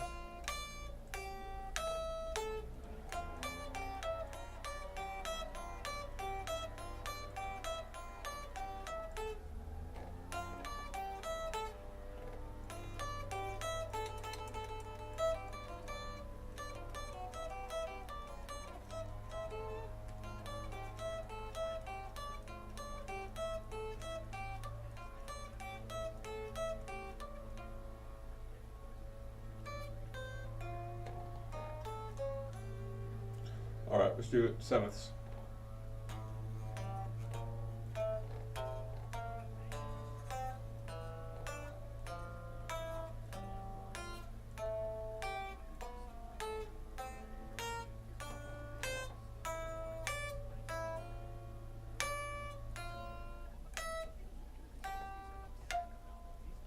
Alright, let's turn this metronome off.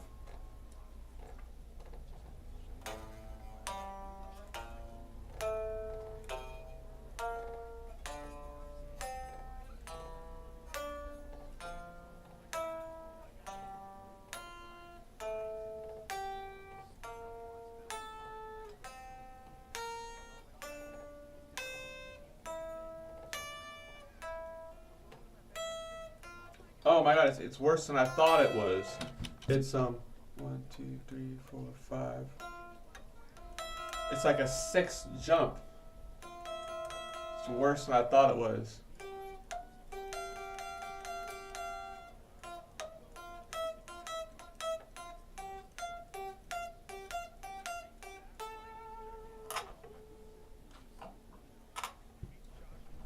Fuck, man, that's a bitch. We're going from the 6 to the 12. Fortunately, this isn't like our spider walk shit, so we don't have to anchor our fingers. But what the fuck?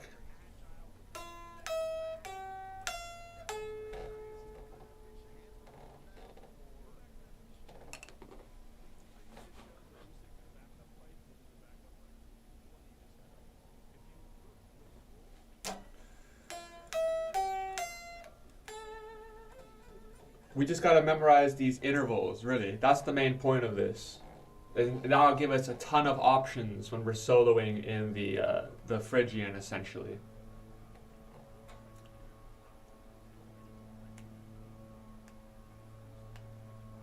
So let's try this again. Slow-mo.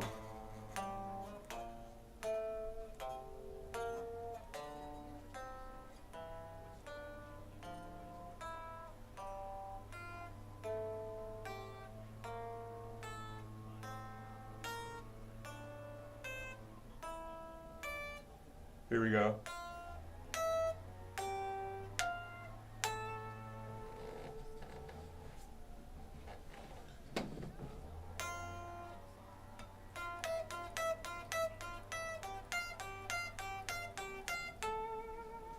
That is an annoying fucking reach.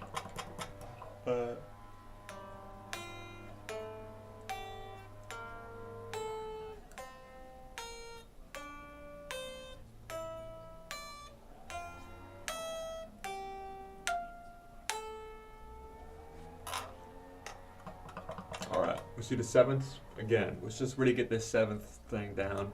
And we were having trouble with the sixth for some reason, but I might have just been hungry.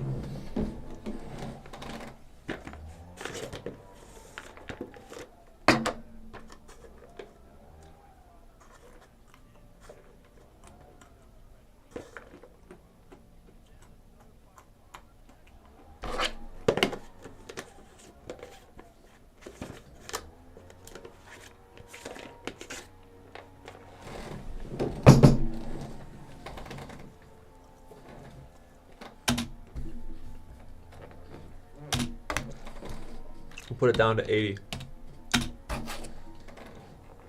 See if we can play it along with the rhythm.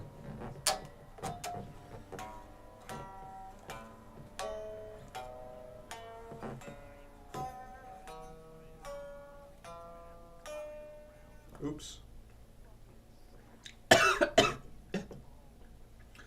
Dry peanut. My throat's all fucked up. I don't give a fuck.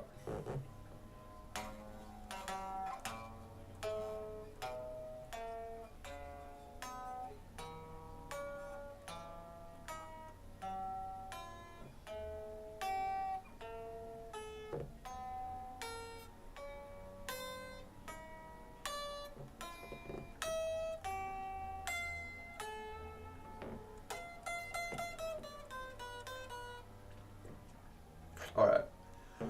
Let's work our way through all the intervals. Thirds.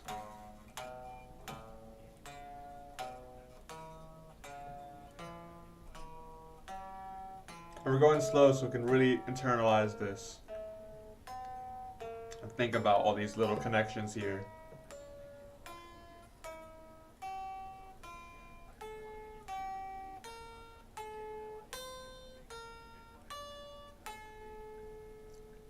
Now we're going to go to fourths.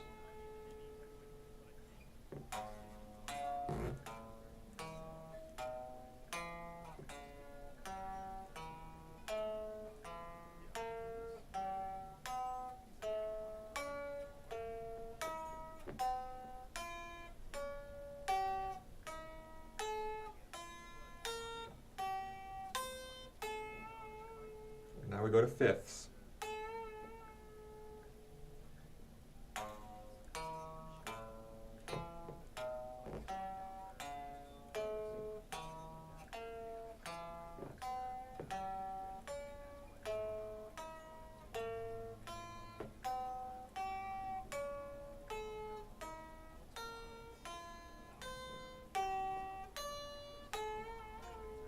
Now we're going to go to six.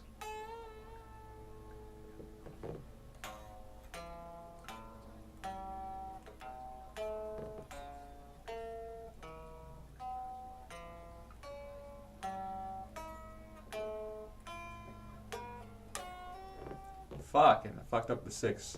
We'll try that one more.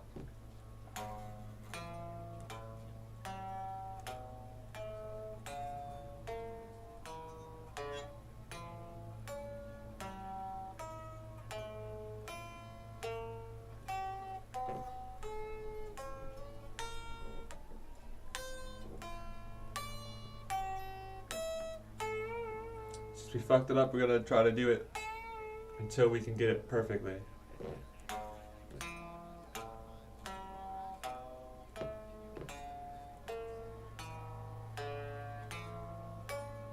Alright, we're gonna have to do another one after this.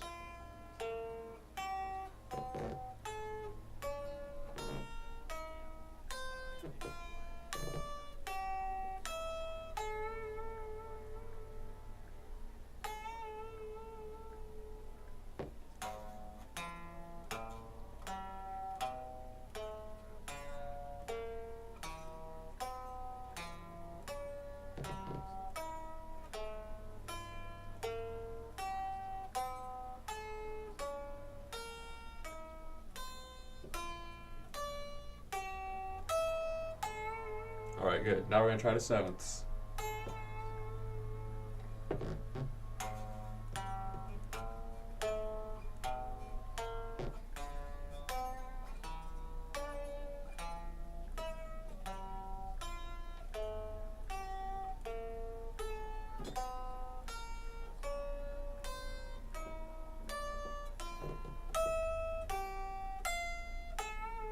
There, we did the fucking really hard one the first try. That's really cool.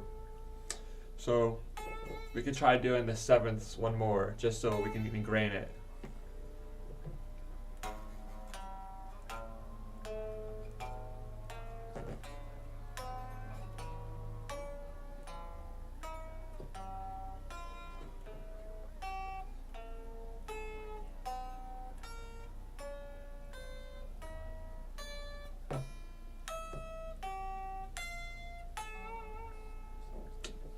Beautiful. So let's try going through all of them really quickly, and then we're going to move on to triads.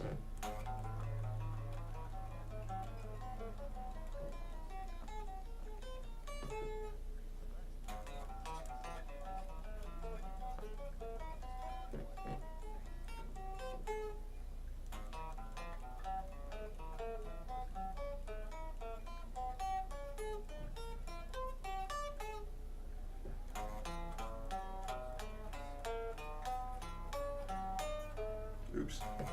The 6 is the one that seems like we fuck up the most. At least for Phrygian.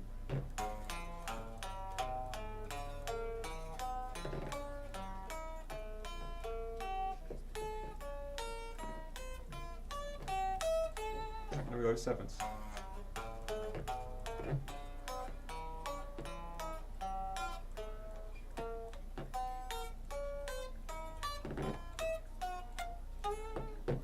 Alright, now we're going to do triads within the Phrygian. So, minor, major. Turn the metronome off. Major, major. And what we could do is, like, as long as we're saying major, we could say what mode corresponds with it. So, we start in the Phrygian. And it's a minor. Then there's a major, and that corresponds to Lydian. There's another major, it corresponds to Mixolydian. The fourth is the Aeolian, and it's the natural minor. And then the fifth is diminished. That corresponds with the Locrian.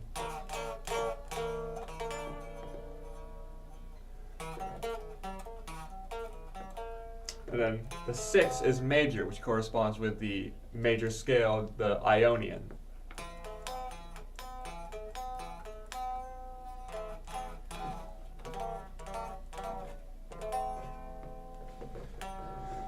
Then the 7th is minor, and it corresponds with Dorian. And then the 8th is back to Phrygian.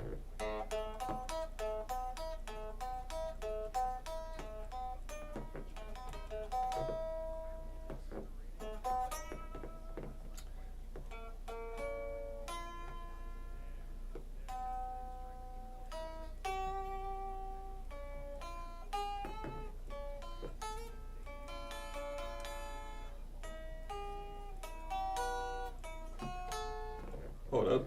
So we'll start this from the octave. Minor. Major. Major. Minor again. Then diminished. How do we express this? There you go. So this is the diminished triad on the top 3 strings.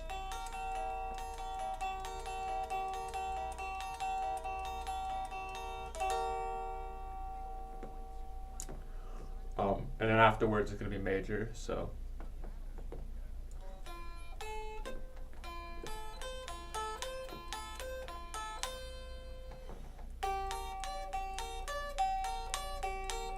minor again.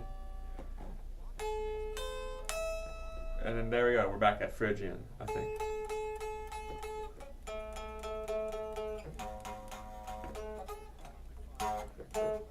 So that's like 3 octaves of triads in the Phrygian. I think we could probably find a way to practice those triads a little more carefully, but I can't think of one right now. And so the other thing I want to do with the modes is find the arpeggios within the triad, or arpeggios within the mode. And so this might take us to the educational portion of our thing. So here's a video, how to practice modes using arpeggios. I haven't, guitar mastery guy, 200, I haven't watched any videos by this person before. I'm gonna pause Joe. We'll see if this guy has anything good. Go to my website right now and download my free course on alternate picking mastery. It contains 5 essential exercises that will take you to alternate picking mastery faster than you can imagine. And then I've included my method of how to lay out a practice plan in just 1 to 2 minutes that will absolutely boost your results like nothing you ever tried before. So go download it right now. It's free.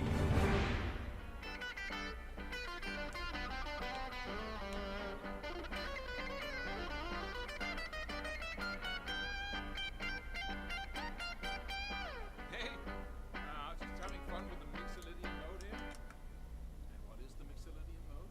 Well, in this case, it was the G dominant 7th chord, which is the G7, played in the background with the C major scale on top of it, while I was focusing on the notes of the chord in the background, beginning and ending my lines on a chord note that we're already hearing. That's the Mixolydian mode. And so what is the third way of learning modes, of mastering modes? We've been talking about ear training, how you do that in a specific way. We've been talking about how to use the pentatonic skill. And I should say I have a huge program. It's my biggest program. It's a training system that focuses on modes and just controlling the sound. And in that program I show you all kinds of stuff with how you can use one mode over the wrong chord and how you can use pentatonics on an advanced level and all kinds of stuff. But this is not an app. This is not a, but you know, people ask me, what is modal mastery then? You know, you showed me a whole thing, right? But it's mastery. It's modal mastery. But how do you learn it? Well, the third way here is to just do, you know. Alright, so this the problem with this video potentially. I'm gonna watch the rest of it, but it's how to practice modes using arpeggios. I'm trying to do the opposite. I'm trying to practice arpeggios using modes. Build your approach on the basis of the definition of what a mode is. So in this case, focus on the notes of the chord in the background, right? How do you do that? Well, you learn the arpeggio, right? If you have the C major scale, then you also have 7 different arpeggios. You have 7 different chords derived from that scale, right? And that means that you also have Okay, 7 different arpeggios. we know this. And that thought of taking the C major scale, laying out the arpeggio, the arpeggio notes, or the notes of the chord C, C major 7, just the whole fretboard within that scale, learning those notes, that is the ultimate, you know, because then you will know exactly where the notes are, right? And then you take the D minor, the 2nd chord, then take the C major scale, you know, all across the whole fretboard, and then you mark out the notes of the D minor chord. And then you do the same thing with the E minor. So you all, no matter what out of the 7 chords you're playing in the background, you can just bam, find the chord notes right away. That was my ambition when I started building the system that later became Modal Mastery.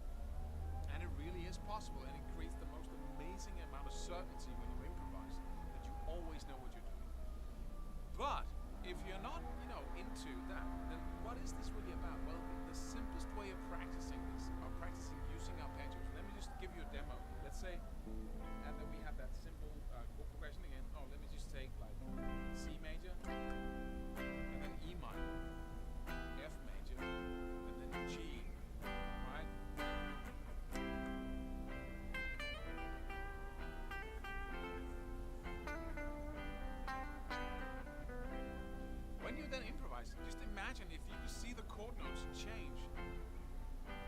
fretboard, you have the same C major scale laid out, and then bam, you can see the notes of the E minor, the notes of the F major arpeggio. All right. This dude's onto some shit. So it's basically saying if we were, let's say we were.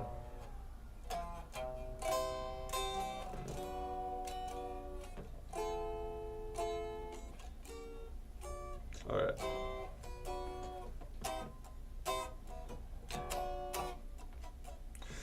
All right. So basically, he's saying we gotta memorize the arpeggios for each chord.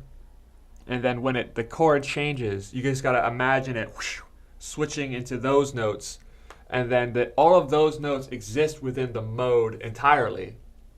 But if you want to pick out better notes within the mode, pick out the arpeggiated notes for each of the chords, and then where this gets to the extra layer of complication is that for each mode, there are certain weird notes.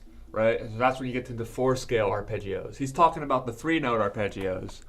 And then the 4-note arpeggios are different in each of the modes. So like a Phrygian has different... They have this flat second or whatever.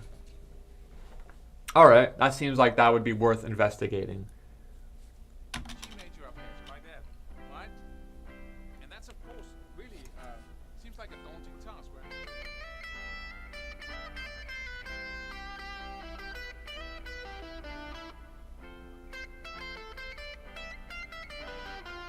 Now I'm playing just the chord notes.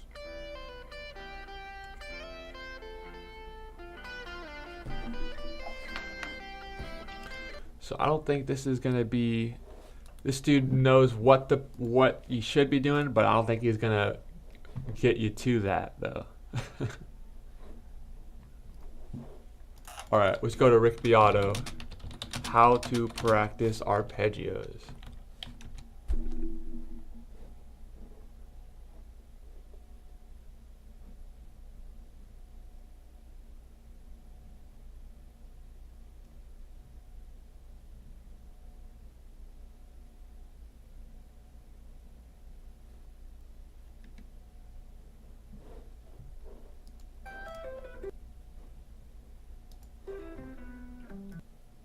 Root off the 6th string, root off the string. Doesn't matter if you play piano, jazz.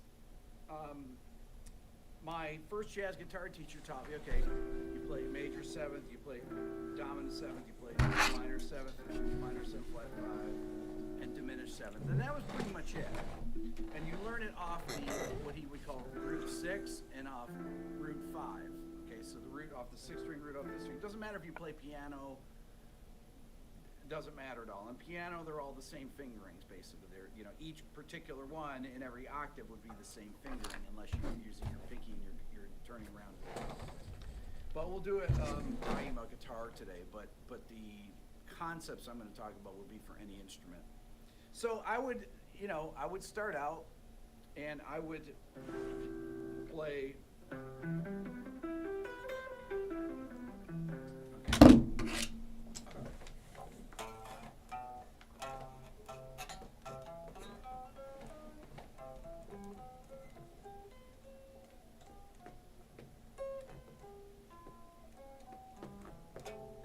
Alright, so that is the major 7 arpeggio. Okay, then I go to dominant. Then you go to dominant 7. Alright, well how do we make a dom? So some of these jazz chords, it's like I figure them out and then I forget them.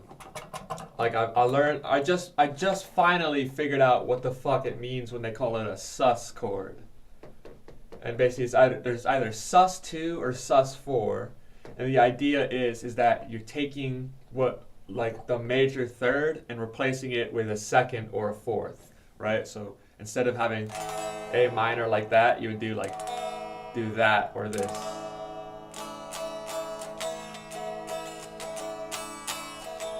Or instead of having D major,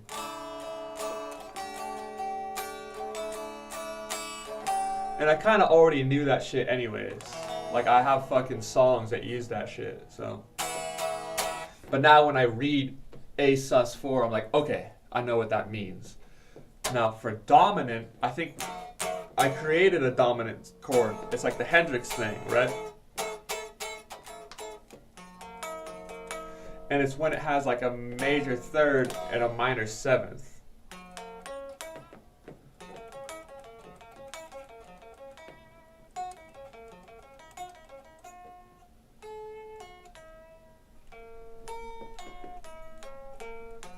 But does it have a perfect fifth too?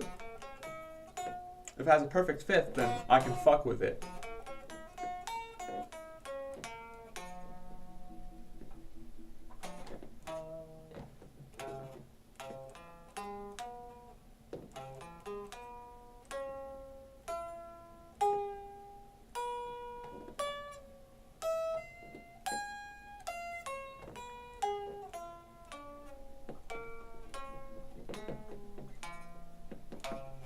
See, I think if I could just learn to arpeggiate every single chord, that in it of itself could almost like replace modes.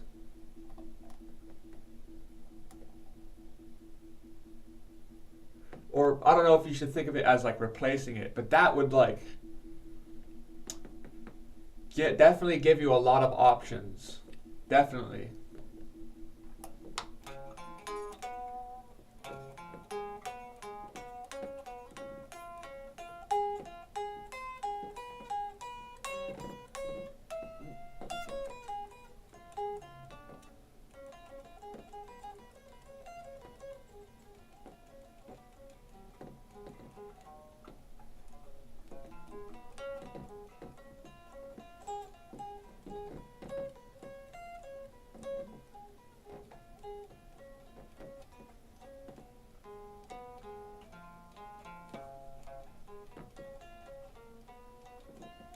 Because I feel like,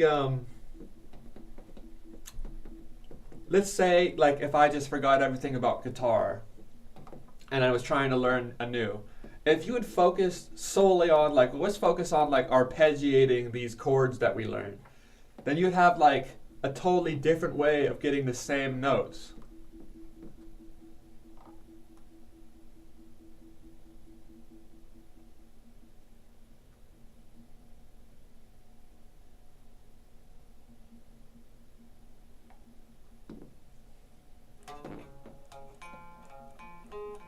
Because in my guitar playing, arpeggios are like an afterthought. Like, all right, now that I've expended my shit, I'll go into some arpeggio shit. But that could be the whole basis of your entire fucking style if you wanted it to be.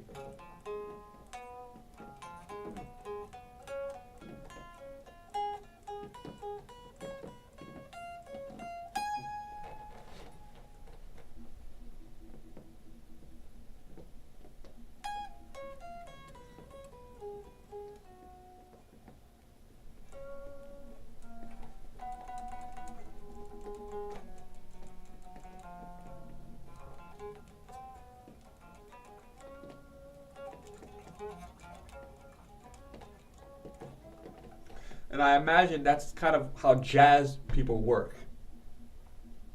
Because in jazz, there is no wrong notes, right? And so essentially they play a chord and then they just do all the arpeggios of that chord. You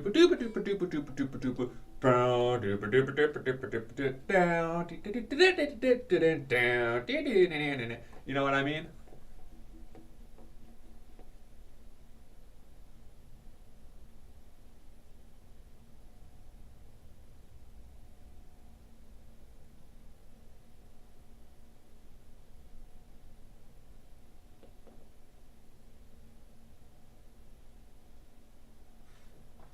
Whereas when you learn like rock guitar, they're like, okay, there's this shit, it's called the power chord, and you're just gonna go, you know what I mean? Like,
let's just watch this Rick video. Here's what I'm gonna do in my day. I'm gonna watch the rest of this Rick video. I'm gonna go leave. I'm gonna get some food, and I'm gonna come back, and then I'm gonna record a different stream where I work on my demos. I go to minor 7. Minor 7 flat 5. I just always go root to root, right? And I found like, well, I can't really use any of that stuff in my improvising.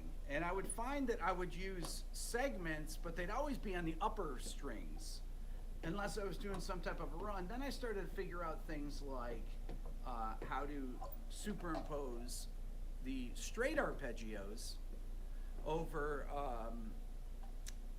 different chords, right? So if I was playing the C major 7, I play it over an A minor 7 chord. And I can't read these very well, so when you guys are typing really fast, I can't read. I don't have Aaron here, so I don't have my glasses on. So ask questions in a minute here when I pull the. All right. Hold up. Let's think about. What did you just say? When I played the. And I can't read. If I was playing the C major 7, I play it over an A minor 7. If I was playing the C major 7, I'd play it over the A minor 7? What the fuck does that mean?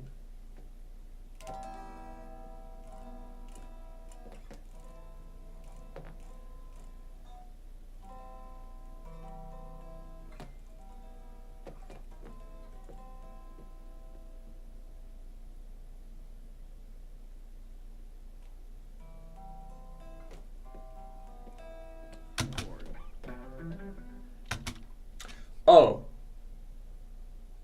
Okay. If he played an A minor 7 chord, he'd do the C major 7 arpeggio. Alright, so.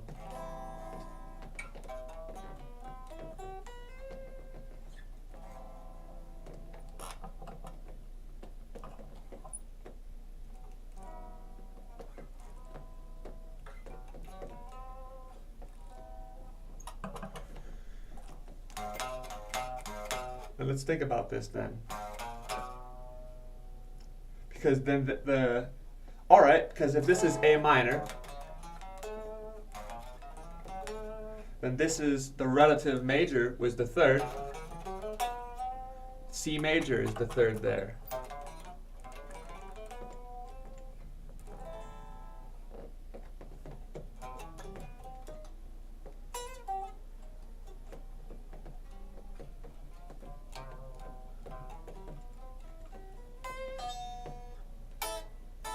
This is why I need my looper pedal to arrive. And so once I get my looper pedal, what I can do is just play an A minor 7 and have it ring out, and then I can go over top of it with the C major. And so that'll be helpful for our practices. And it'll also probably be helpful for my music too, I think. I think I could probably use that live to great effect. Kind of guitar player I am.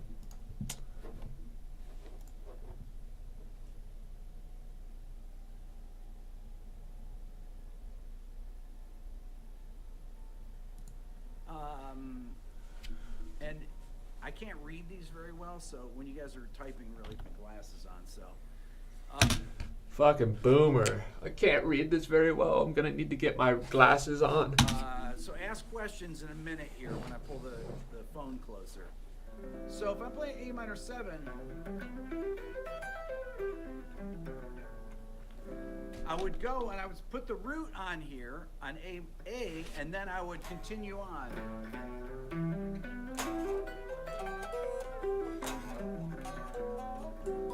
And then it would start to say, I can actually just add that C major 7th arpeggio right to the root of my A minor.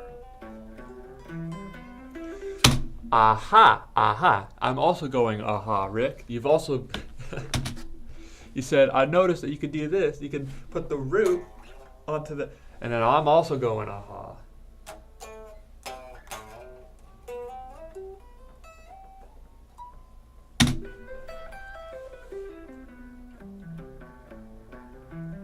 So then I would start getting my arpeggios like that.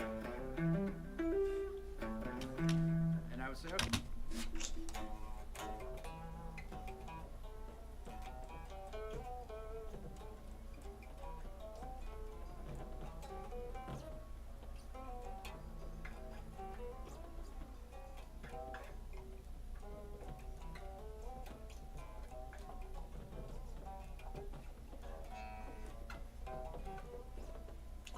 All right, and then, so now that's going to be the trick for when we're applying all these arpeggios we're learning. Okay, I got it. I've got A, and then I start my C major 7 arpeggio here on the 7th. Wait. On the 7th. Then I start my C major 7 arpeggio here on the 7th. Wait. A, and then I'm not following that one. Oh, I am following that one.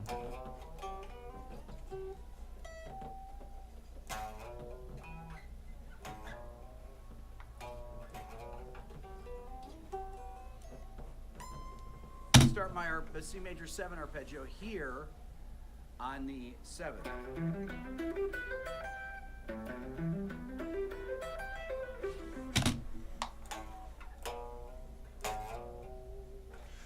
So yeah, all right. So that goes right over the Aeolian. That's the minor scale, and then what you can do is go into the B, which is the lead-in note.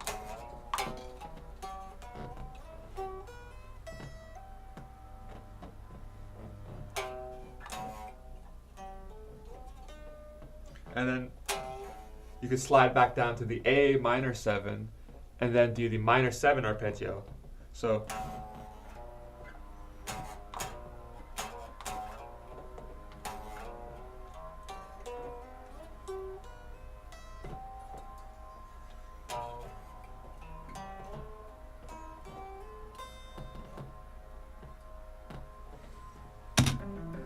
right, so then that's how you put the minor and the major arpeggios together. Kind of obvious, but I think in music, this is what I've noticed about music, is there's always a lot of duh, like I should have known that already. Like, And then, if you're starting on, for everybody. then you start like that. Then I say, okay, that's cool. Then I say, well, how else can I use these principles? Well, let's say I'm playing on a C7 chord, right? And instead of just playing, a lot of times I would first start practicing on the 7th. The 7th leading in, having a lead-in note. Right. And I would Alright. say, okay, that's cool. Then I say, well, how else can I use these principles? Well, let's say I'm playing on a C7 chord, right? C7. And What do you mean by that? Like a C dominant 7? Like a 7? Well, what? Weren't we just playing in a C7 chord? instead of just playing, a lot of times I would first start practicing on the 7th. The 7th leading in, having a lead-in note. Right, so I Alright. start, I always do my pickup like that.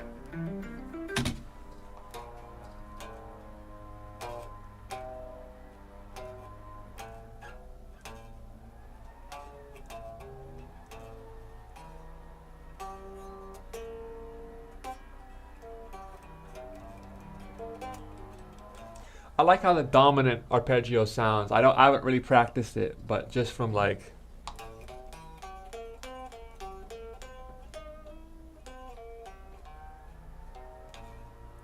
kind of reminds me of this this dominant Phrygian or dominant pentatonic scale.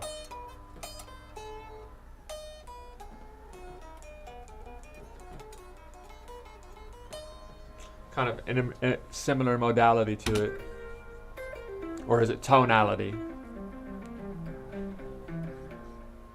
Okay, then I'd go, okay, well, what else can I do with that? What if I Am I tuned down a half step or something? Because I feel like I'm playing the same notes as him, but I'm like lower.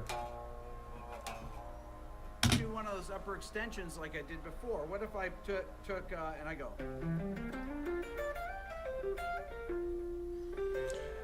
Yeah. So I did. That sounds cool. How the fuck did you do that then? What if I do one of those upper extensions like I did before? What if I took and I go.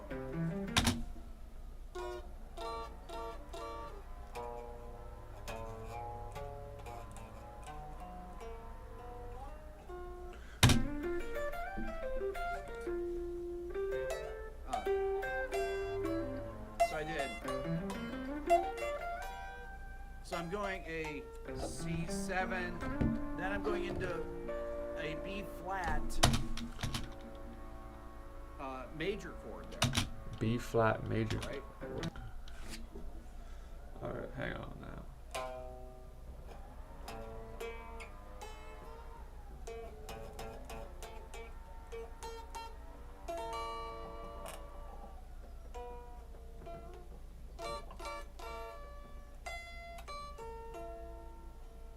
Oh, I guess that is a B flat major chord.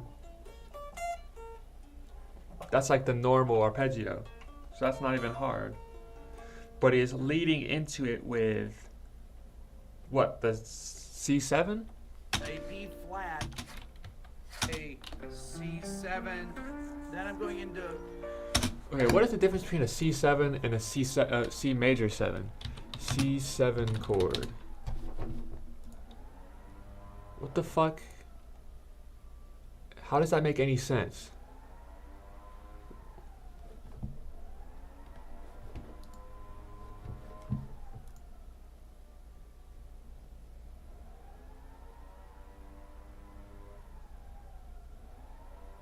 No, the C7 is the C7 major, isn't it?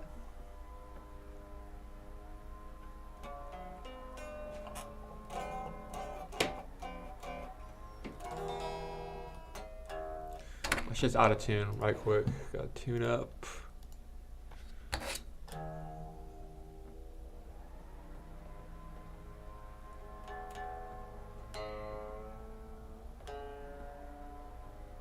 Yeah, I was kind of down a half step for some reason.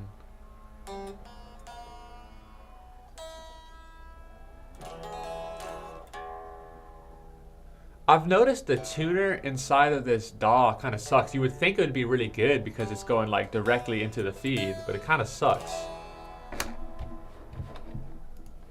But whatever. Alright, so C7. That is different from C major 7.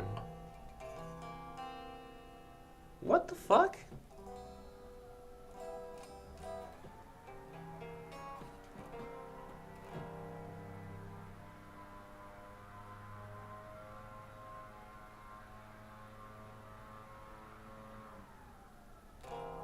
Fucking jazz, man. These jazz people can just go kill themselves, honestly.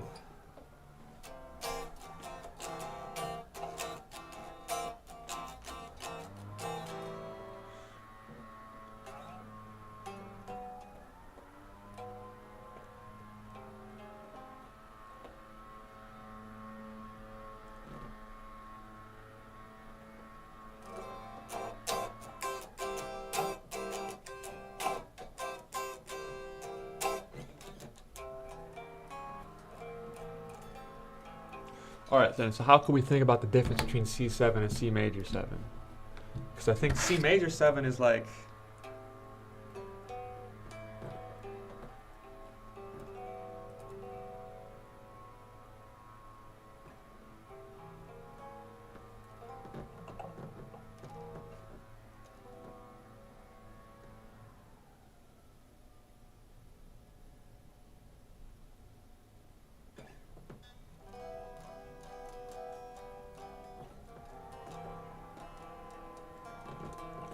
I feel like I knew this at one point too.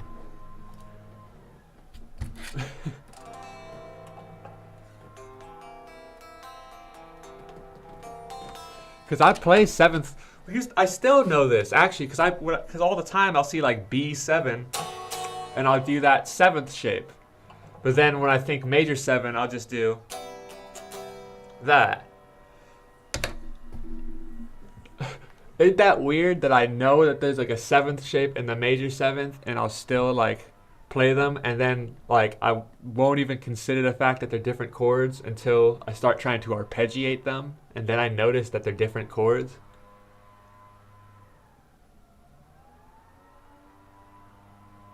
Because normally, they use this in blues all the time, or like in these 60s songs, they'll be like E, A, E,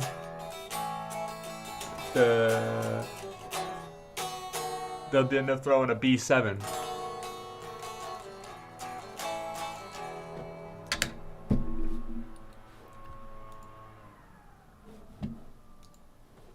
All right, wait. Let's look up C major 7. C major 7.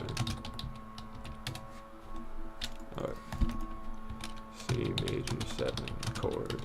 7th chord. So make that make sense to me. Why would they call those C7 and C major 7?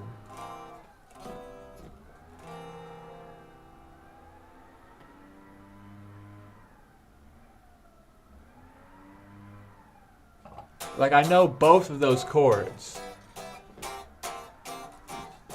And I play both of them all the time.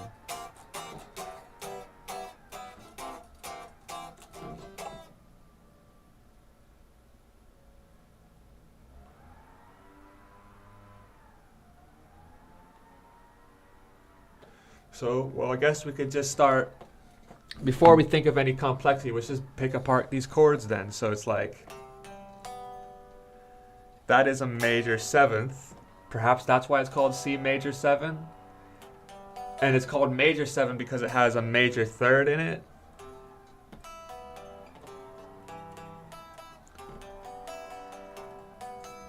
So it has a major 7th and a major 3rd, whereas C7 is...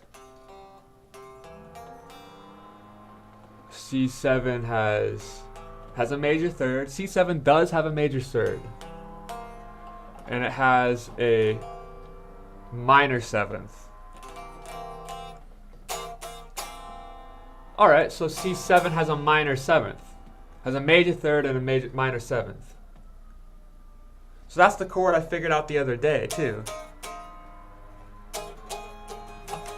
And then is it a dominant 7th when you put up this note up here? And it turns into the Hendrix thing?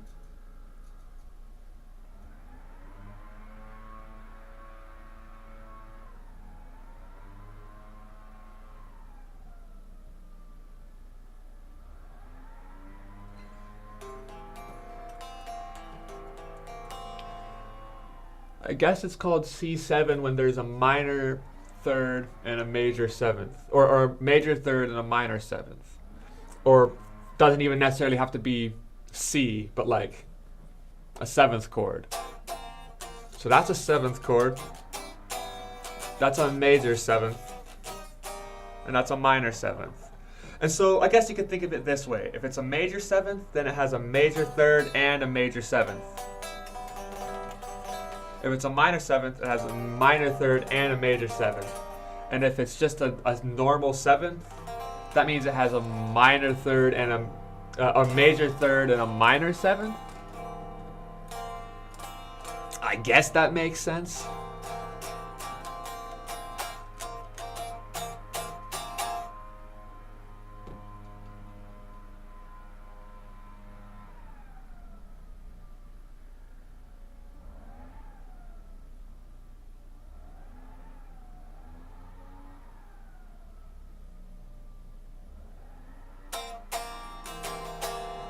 Yeah, I mean, that actually makes no fucking sense, but if I just know that that's what the rules are, I can figure it out. A B flat major chord there, right? So anyways, what he was doing is that the reason why we got stuck on that is because he was soloing on a C7 arpeggio, not the major 7th, just a regular 7th arpeggio into a B flat major arpeggio, not to be confused with a major 7th arpeggio, just a regular major, a 3-note arpeggio. So he does the 4-note C7 into the 3-note B flat major. And then 4 plus 3 equals 7. And so then if you have 7 notes, that's a scale. That's a modal scale.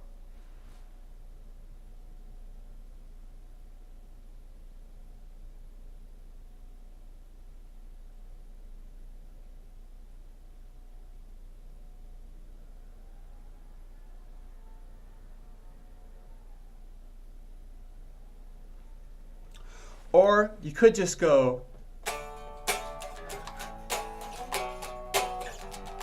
like every pop song since like the 60s. Like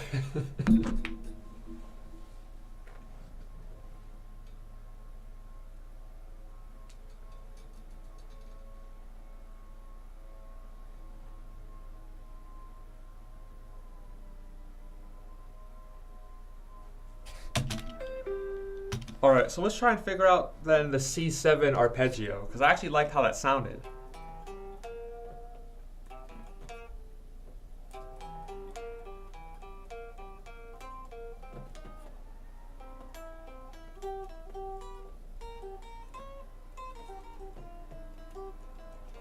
Okay, I'm gonna go back to that arpeggio practice, and I'd be willing to bet he'd put that in there.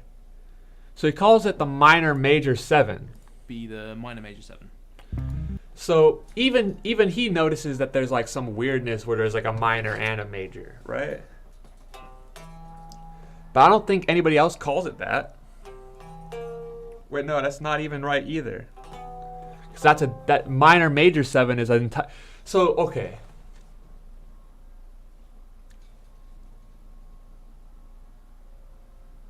I think my brain is pretty close to just exploding right now, but I'm gonna try to venture a little bit forward. So, minor major 7. Is that different than just the C7 then?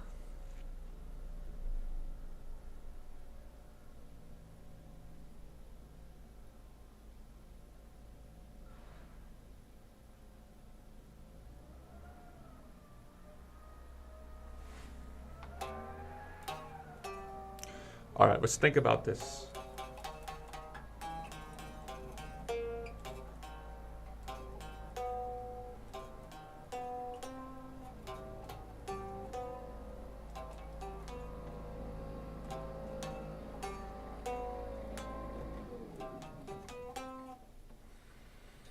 Huh?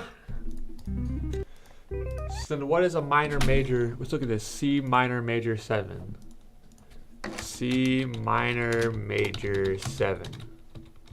Is a minor major a real chord, or is that just some fucking weird terminology he's using?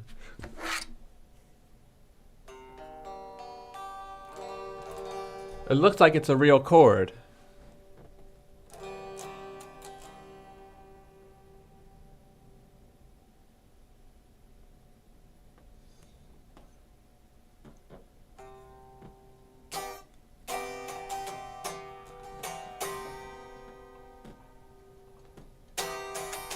Alright, well that seems like that's not what we're trying to figure out right now, but... Okay, minor major 7, that's another thing. Major 7 sharp 5. Minor 7 flat 5th, dominant 7. So I think we're trying to figure out a dominant 7. So let's see if dominant 7 is the same as a C7. Dominant, or C... Okay, dominant 7th chord guitar. And if that's the same as C7, then I'm gonna relax a little bit. It is. It is the same. Alright, so then we just have to understand that some people are gonna say C7 and what they mean is dominant 7.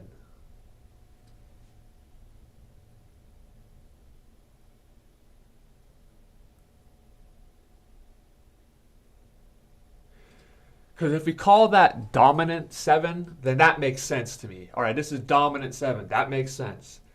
The second you start having like, all right, there's C major 7, C7, C minor 7, C minor major 7, then I think my brain's going to explode. So let's just put these under dominant. This is dominant.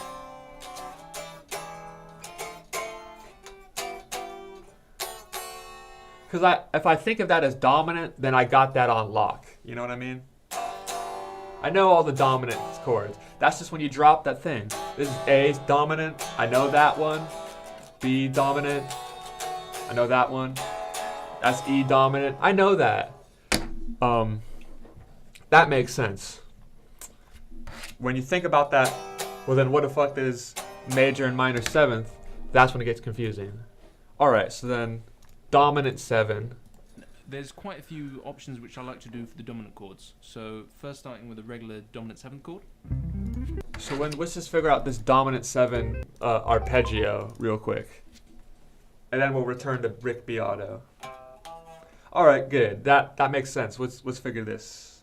I thought I was about to explode. My brain was about to explode, but actually it makes total sense.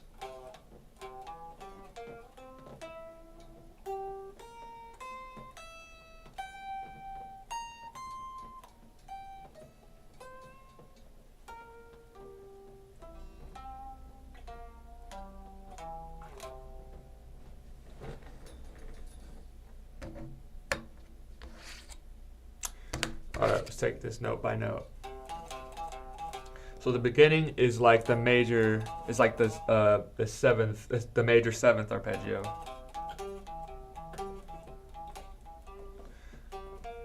But the last note is different.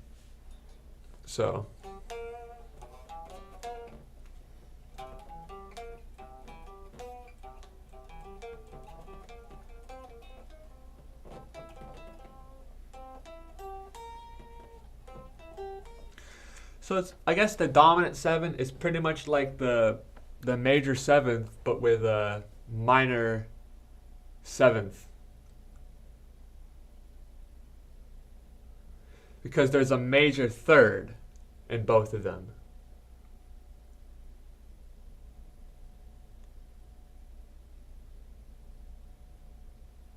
Alright, I could wrap my head around that.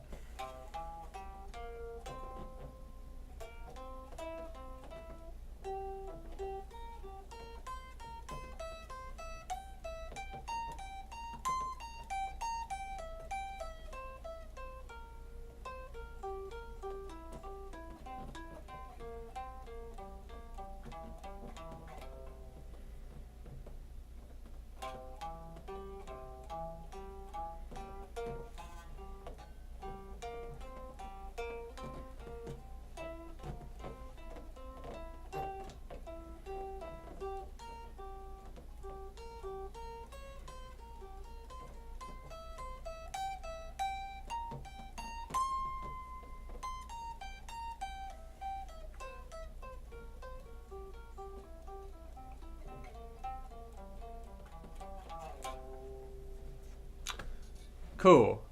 So I think we're gonna start trying to do for the arpeggio portion of our practice. We have the major 7 down. We're starting to get the minor 7th down, and then I think we should put a lot into the dominant 7th.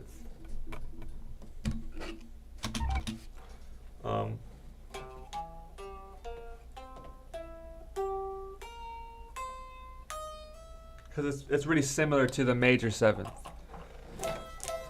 So if we got those two kind of tonalities together, that could start giving us some options, like practically when we play.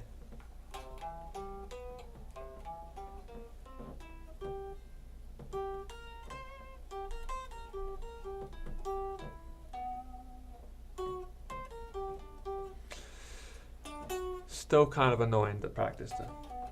Yeah, I'm not going to get this down right now, but alright. They have, so in this, shout out to Robbie Barnby for the full arpeggio workout video. That is probably one of the better videos of guitar in general, honestly. And I'm coming down C major there. So this is... Alright, so let's return to Rick Beato, and now that we understand what the fuck a C7 is, he's talking about the dominant. What if I took and I go... Right. And so that makes perfect sense what he's doing there. He's starting in the dominant 7, and once he gets to the top, he switches to B flat major. And so it sounds really cool. And so we got to get these arpeggios down so we can do those sort of the cool switches like that. So I did. So I'm going a C7, then I'm going into a B flat major chord there, right? Right, so it starts with C7.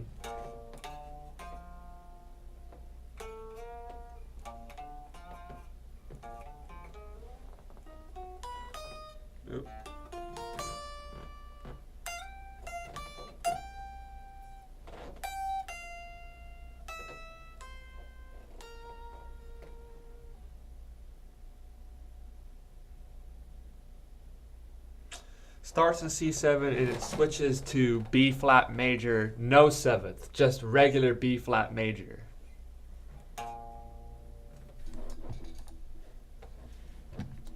So then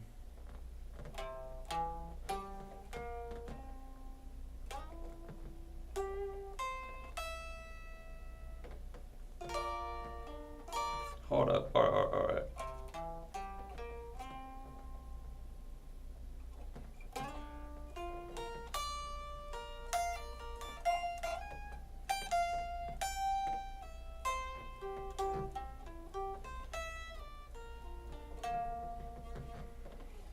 That does sound pretty cool if I were to get that like really dialed in.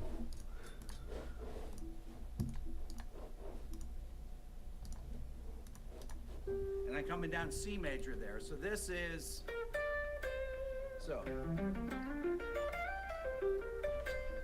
that's more of a way that you can play C7 that you might use in context.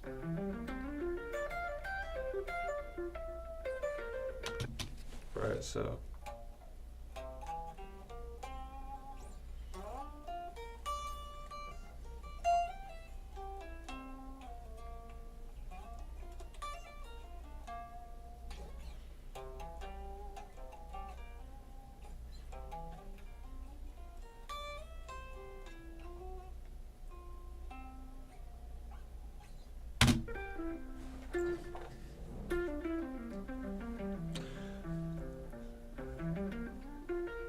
Or you can use C7 flat 5 where I play. Yeah, so, okay, so in this video, this is the arpeggio practice. We're going back to arpeggio practice. It starts with major 7 and minor 7, right? And it wants you to get those really down, right? Because those are the building blocks. And then it starts telling you about minor major 7, major 7 flat 5, major 7 sharp 5, all of these different variants, dominant 7 sus 4, all of that. And so then if you can master all of that, and then also the diminished sevenths and all of that, then you could start chaining them together and start switching between them. And then the way you would know which arpeggios to use goes back to modes. And fortunately, modes is the thing that I'm best with out of the simple building blocks. Like some people are really good with pentatonic, some people are good at caged, whatever. Modes are kind of what I rely upon, which isn't the worst thing. I think modes are a pretty good one to have down. And so with what my understanding of modes, and then I master all these different these like different weird arpeggio shapes, I feel like that could be a pretty solid basis to be a very unbelievable guitar player. Be the So I'm using a D major up here. This is these upper extensions. Right? And then I go.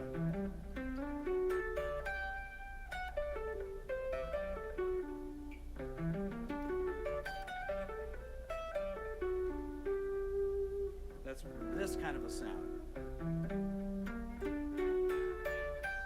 But I don't go straight. I go.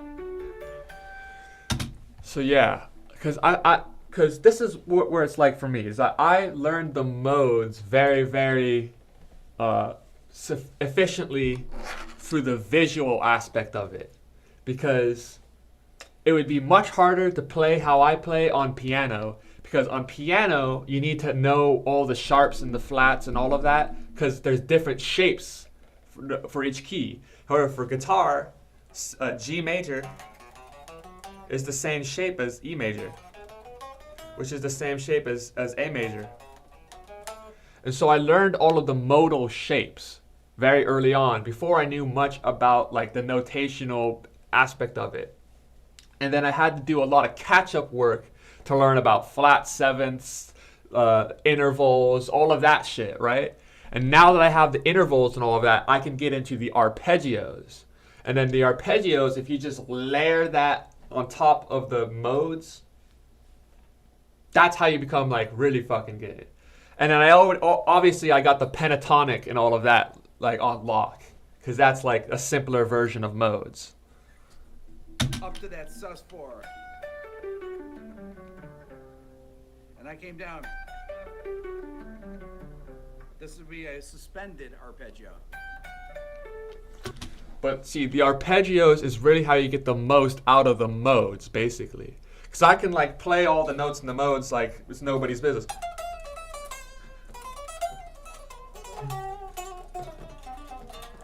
Whatever, right?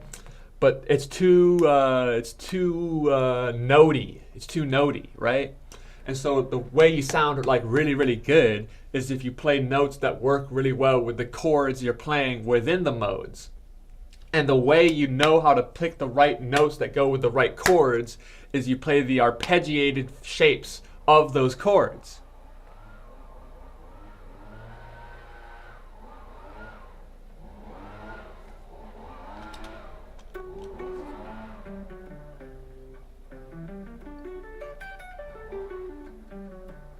But then you start up here. Right? And then end on the root. So practice them backwards. That's a great. Right? See, I would love to just be able to jump right into what he's doing, but I still need some more building blocks, which is a fucking bummer. So I think what I gotta do is I'll call it, I'm gonna get some food, and I'm gonna come back and I'm gonna start working on some demos and to try to learn more about like the mixing side of things again. But yeah, I think today was pretty productive. Let's see, how long did I go for already? Oh yeah, and we come back, we got a new Joe Rogan that we can sit through, so that's always good.